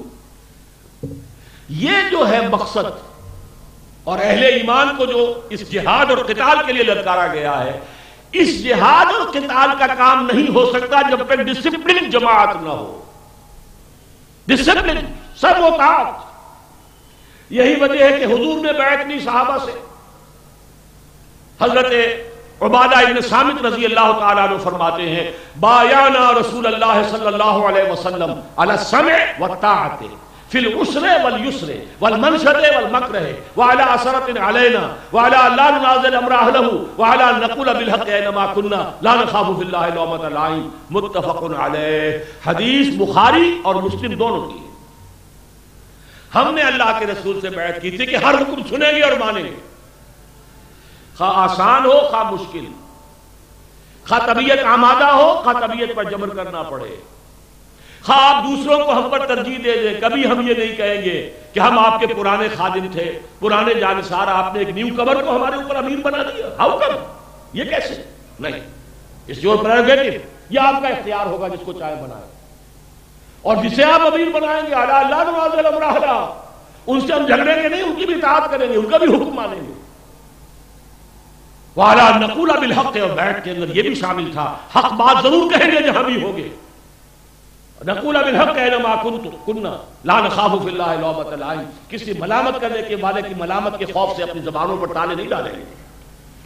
یہ بیعت ہے سمع و طاعت کی جو محمد رسول اللہ نے صحابہ سے لی. اور یہ بھی جان لیجئے پھر یہ بیعت چلتی تھی. اب حضور نے کسی کو کسی لشکر میں, کسی کو میمنہ کے اوپر کمانڈر بنایا, کسی کو مسلمہ بنایا, کسی کو قلب میں بنایا, ان کی بھی اطاعت کرنی ہوگی کہ نہیں؟ غزوہ احد میں کیا ہوا تھا؟ وہ 50 تیر انداز جو تھے, حضرت جبیر بن مطعم ان کے اوپر جو ہے کمانڈر تھے. تم نے یہاں سے نہیں ہلنا ہے, چاہے تم دیکھو کہ ہم سب کے سب ہلاک ہو گئے اور پرندے ہمارے گوشت کی بوٹیاں جو روز روز کر کھا رہے, تب بھی نہیں ہلنا. وہ اللہ نے فتح دے دی. وہ 50 آدمی جھگڑ پڑے کہ حضور نے تو فتح کی شکل میں نہیں کہا تھا, بلکہ یہ کہا تھا آپ نے کہ یہ اگر ہم شکست ہو جائے, ہم ہلاک ہو جائے. وہ روکتے رہے لوکل کمانڈر, ڈونٹ موو, لیکن 35 آدمی چھوڑ کر چلے گئے. اور خالد ابن ولید جو اس وقت کے ان کی کیولری جو ہے اس کے کمانڈر وہ تھے, ان کی عقابی نگاہ نے دیکھ لیا کہ وہ درہ خالی ہے. پورے بہت پہاڑ کا چکر دے کر آ کر جو پیچھے سے حملہ کیا ہے, تو جو پھر قیامت صغریٰ آئی ہے. 70 صحابہ شہید ہوئے, حضور مجروح ہوئے, دندان مبارک شہید ہوئے, آپ کا خون اتنا گیا کہ بے ہوش ہو گئے, خبر اڑ گئی کہ حضور کا انتقال ہو گیا, حضور شہید ہو گئے. یہ سب آفت آئی کیوں؟ لوکل کمانڈر کی بات نہیں مانی. حضور کے حکم کی تو تعویل کرنی تھی انہوں نے، حضور کے حکم کی نافرمانی نہیں تھی اس میں، کہ حضور نے تو کہا تھا اگر شکست ہو جائے، ہم سب ہلاک ہو جائے تو فتح ہو گئی بھائی، تو وہ کور نہیں کر رہا حضور کا حکم، لیکن لوکل کمانڈر تو کہہ رہا کہ بچ لو۔ یہی وجہ حضور نے فرمایا من اطاع اللہ من اطاعنی فقد اطاع اللہ، جس نے میری اطاعت کی اس نے اللہ کی اطاعت کی، ومن عصانی فقد عصى اللہ، جس نے میری نافرمانی کی اس نے اللہ کی نافرمانی کی، ومن اطاع امیری فقد اطاعنی، جس نے میرے مقرر کردہ امیر کی اطاعت کی اس نے میری اطاعت کی، ومن عصى امیری فقد عصانی، جس نے میرے معین کردہ امیر کی نافرمانی کی اس نے میری نافرمانی کی۔ سیدھی سیدھی بات، 2 اور 2 4۔ لہذا اس جد و جہد کے لیے اور نوٹ کر لیجئے، اس سورہ تغابن سے پہلے سورہ منافقون ہے، اور منافق وہی تھے جو اس جہاد اور قتال سے جی چراتے تھے۔ نمازوں کے اندر وہ کہتے تھے پڑھوا لو جتنی پڑھوانی ہو، روزے رکھوا لو جتنے رکھوالے ہو، مصیبت تو آتی تھی جب کہا جاتا تھا نکلو اللہ کے راستے میں، جان ہتھیلی پر رکھ کے نکلو۔ یہ تھی وہ بات جس کی وجہ سے وہ جو ہے منافق و نفاق کا دورہ آتا تھا۔ وہ تو پھر کبھی انشاءاللہ آئندہ ہوا تو ہو سکتا ہے میں سورہ منافقون لے لوں، لیکن یہ کہ یہ اس کا نیگیٹو پہلو ہے جو سورہ تغابن سے پہلے سورہ منافقون ہے اور پھر سورہ تغابن ہے۔ تو فرمایا مسلمانوں فاتقوا اللہ ما استطعتم، نمبر 1 تو یہ کہ تقوی اللہ کا اختیار کرو اپنے حد استطاعت تک، واسمعوا واطیعوا، ڈسپلن برقرار رکھو، سنو اور مانو، اور نمبر 3 وَأَنفِقُوا خَيْرًا لِأَنفُسِكُمْ، خرچ کرو، لگاؤ اللہ کے دین کے قیام کی جد و جہد جو ہے، جہاں اس کے اندر جسمانی محنت کی ضرورت ہے وہاں مالی جو ہے ایثار کی بھی ضرورت ہے، انفاق مال، خرچ کرو، لگاؤ اللہ کی راہ میں۔ اور اس میں سمجھ لیجیے صدقات مراد نہیں ہے، قرآن مجید میں یہ 2 مدیں علیحدہ ہیں اللہ کی رضا کے لیے پیسہ خرچ کرنا، ایک ہے غرباء، یتیموں، مسکینوں، بیواؤں، مسافروں، ان کے لیے، اس کو صدقہ کہتے ہیں، اور زکوٰۃ کا بھی چونکہ اصل مصرف وہی ہے اس لیے اس کے لیے بھی لفظ انما صدقات ہی آیا ہے۔ ایتائے مال، اطعام، کھانا کھلانا، یہ ہے علیحدہ۔ ایک ہے اللہ کو قرض حسنہ دینا اور اللہ کے لیے انفاق کرنا، انفاق ہے انفاق فی سبیل اللہ، جہاد فی سبیل اللہ جو ہے وہ در حقیقت جہاد بالمال بھی ہے، جہاد بالنفس بھی ہے۔ تؤمنون باللہ ورسولہ وتجاہدون فی سبیل اللہ باموالکم وانفسکم، تو ایک ہے جہاد فی سبیل اللہ، قتال فی سبیل اللہ، ایک ہے انفاق فی سبیل اللہ، اللہ کے دین کی دعوت کو عام کرنے اور اس کے دین کو سربلند کرنے کی جد و جہد کے لیے مال خرچ کرنا وہ انفاق ہے۔ فرمایا فاتقوا اللہ ما استطعتم، تو اللہ کا تقوی اختیار کرو جتنا بھی تمہارے حد استطاعت میں ہو، واسمعوا واطیعوا، ڈسپلن کی پابندی کرو، سنو اور حکم مانو، وَأَنفِقُوا خَيْرًا لِأَنفُسِكُمْ، خرچ کرو، لگاؤ، یہی تمہارے لیے بہتر ہے، یہ اللہ تعالیٰ تمہیں دے گا، بڑھا چڑھا کر دے گا، دگنا کرے گا۔ فرمایا وَمَن يُوقَ شُحَّ نَفْسِهِ فَأُولَٰئِكَ هُمُ الْمُفْلِحُونَ، جو اپنے جی کی لالچ سے بچا لیے گئے وہی ہے فلاح پانے والے۔ مال کو سینت سینت کر رکھنا، الذی جمع مالا وعددہ یحسب ان مالہ اخلدہ، اس کے لیے تو پھر حطمہ ہے، آگ ہے۔ لیکن یہ ہے کہ جو مال اللہ کی راہ میں خرچ کرے، الذی یؤتی مالہ یتزکیٰ، اپنے تزکیہ نفس کے حصول کے لیے مال دیتا ہے، خرچ کرتا ہے۔ فرمایا جو اپنے جی کے لالچ سے اور بخل سے بچا لیا جائے گا وہی ہے فلاح پانے والا۔ اللہم ربنا اجعلنا منہم ان تقرضوا اللہ قرضا حسنا، اگر تم اللہ کو قرض حسنہ دو گے، دیکھیے یہ انفاق فی سبیل اللہ اور اللہ کو قرض حسنہ یہ ایک مد ہے۔ صدقات، ایتائے مال، اطعام اور زکوٰۃ یہ دوسری مد ہے۔ غرباء، یتیموں، مسکینوں کے لیے صدقات اور زکوٰۃ ہے، لیکن اللہ کے دین کے لیے، دین اللہ کا ہے، اس کے غالب کرنا ہے، اس کا جھنڈا اونچا کرنا ہے، تو جو کچھ خرچ کر رہا ہے گویا کہ اللہ کو قرض دے رہے ہو، اس کے لیے جو محنت کرتے ہو گویا کہ اللہ کے مددگار بن گئے ہو۔ یا ایھا الذین آمنوا کونوا انصار اللہ، اللہ کے مددگار بنو۔ اگر اللہ کا جھنڈا اونچا کرنے کے لیے، اللہ کے دین کو قائم کرنے کے لیے جد و جہد کر رہے ہو تو اللہ کہتا تم میرے مددگار بن گئے ہو، اور اگر میرے دین کے لیے خرچ کرتے ہو تو گویا مجھے قرض حسنہ دے رہے ہو۔ ان تقرضوا اللہ قرضا حسنا یضاعف لکم، اگر قرض حسنہ دو گے نیک نیتی سے، خلوص سے، اخلاص سے اور زیادہ سے زیادہ، تو اللہ تعالیٰ تمہارے لیے دگنا کرے گا، بڑھائے گا اسے، وَيَغْفِرْ لَكُمْ، اور اس کے ساتھ ہی مزید یہ کہ تمہاری خطاؤں کا کفارہ بنا دے گا، تمہاری غلطیوں کی معافی کا ذریعہ بنا دے گا، وہ تمہاری مغفرت کا سب کی سبیل بنا دے گا۔ وَاللَّهُ شَكُورٌ حَلِيمٌ، اللہ شکور بھی ہے حلیم بھی ہے۔ دیکھیے دو الفاظ کیوں آئے ہیں؟ شکور، اگر تم اللہ کے لیے کچھ دو گے، کچھ محنت کرو گے تو اللہ قدر دانی فرمانے والا ہے، وہ ناقدری کرنے والا نہیں ہے، ناشکرہ نہیں ہے معاذ اللہ اللہ تعالیٰ۔ لیکن ہم یہ لفظ شکر اللہ کے لیے استعمال نہیں کرتے، لیکن عربی میں دونوں طرف استعمال ہوتا ہے، بندہ بھی شکور ہے اور اللہ بھی شکور ہے۔ اللہ کا شکر کیا ہے؟ قدر کرتا ہے، میرے بندے نے میرے لیے یہ کام کیا، میرے بندے نے میرے دین کے لیے یہ اثار کیا، میرے بندے نے میری جان، اپنی جان میرے دین کے لیے قربان کر دی، تو اللہ قدر افزائی فرمانے والا، قدر دان ہے۔ ابھی جو ترجمہ میں سن رہا تھا مولانا شام الحق صاحب کا، جب وہ قرات کے ساتھ اس میں یہی لفظ آیا تھا، وہ قدر کرنے والا ہے، قدر افزائی کرنے والا ہے۔ واللہ شکور حلیم، اور اگر نہیں دیتے ہو، تم نے اپنی جو تجوری ہے اس کا منہ بند رکھا ہے، حالانکہ معلوم ہے کہ اللہ کے دین کو اس وقت شدید ضرورت ہے، غزوہ تبوک کا موقع آ گیا ہے، جبکہ حضرت ابو بکر اپنے ہر شے لا کر انہوں نے سامنے ڈال دی ہے۔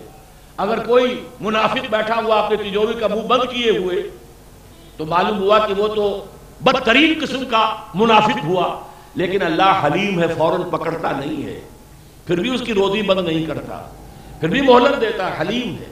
اگر دو گے تو شکور ہے، نہیں دو گے تب بھی حلیم ہے، وہ فوراً تمہیں پکڑتا نہیں ہے بلکہ تمہیں دستی دراز کرتا ہے، تمہاری تمہیں مہلت دیتا ہے۔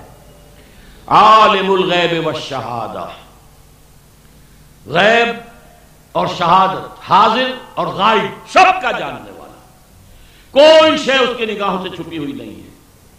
العزیز الحکیم، جیسے میں نے توجہ دلائی تھی لہ الملک پر، ویسے ہی آخری دو الفاظ کو بھی نوٹ کر لیجئے۔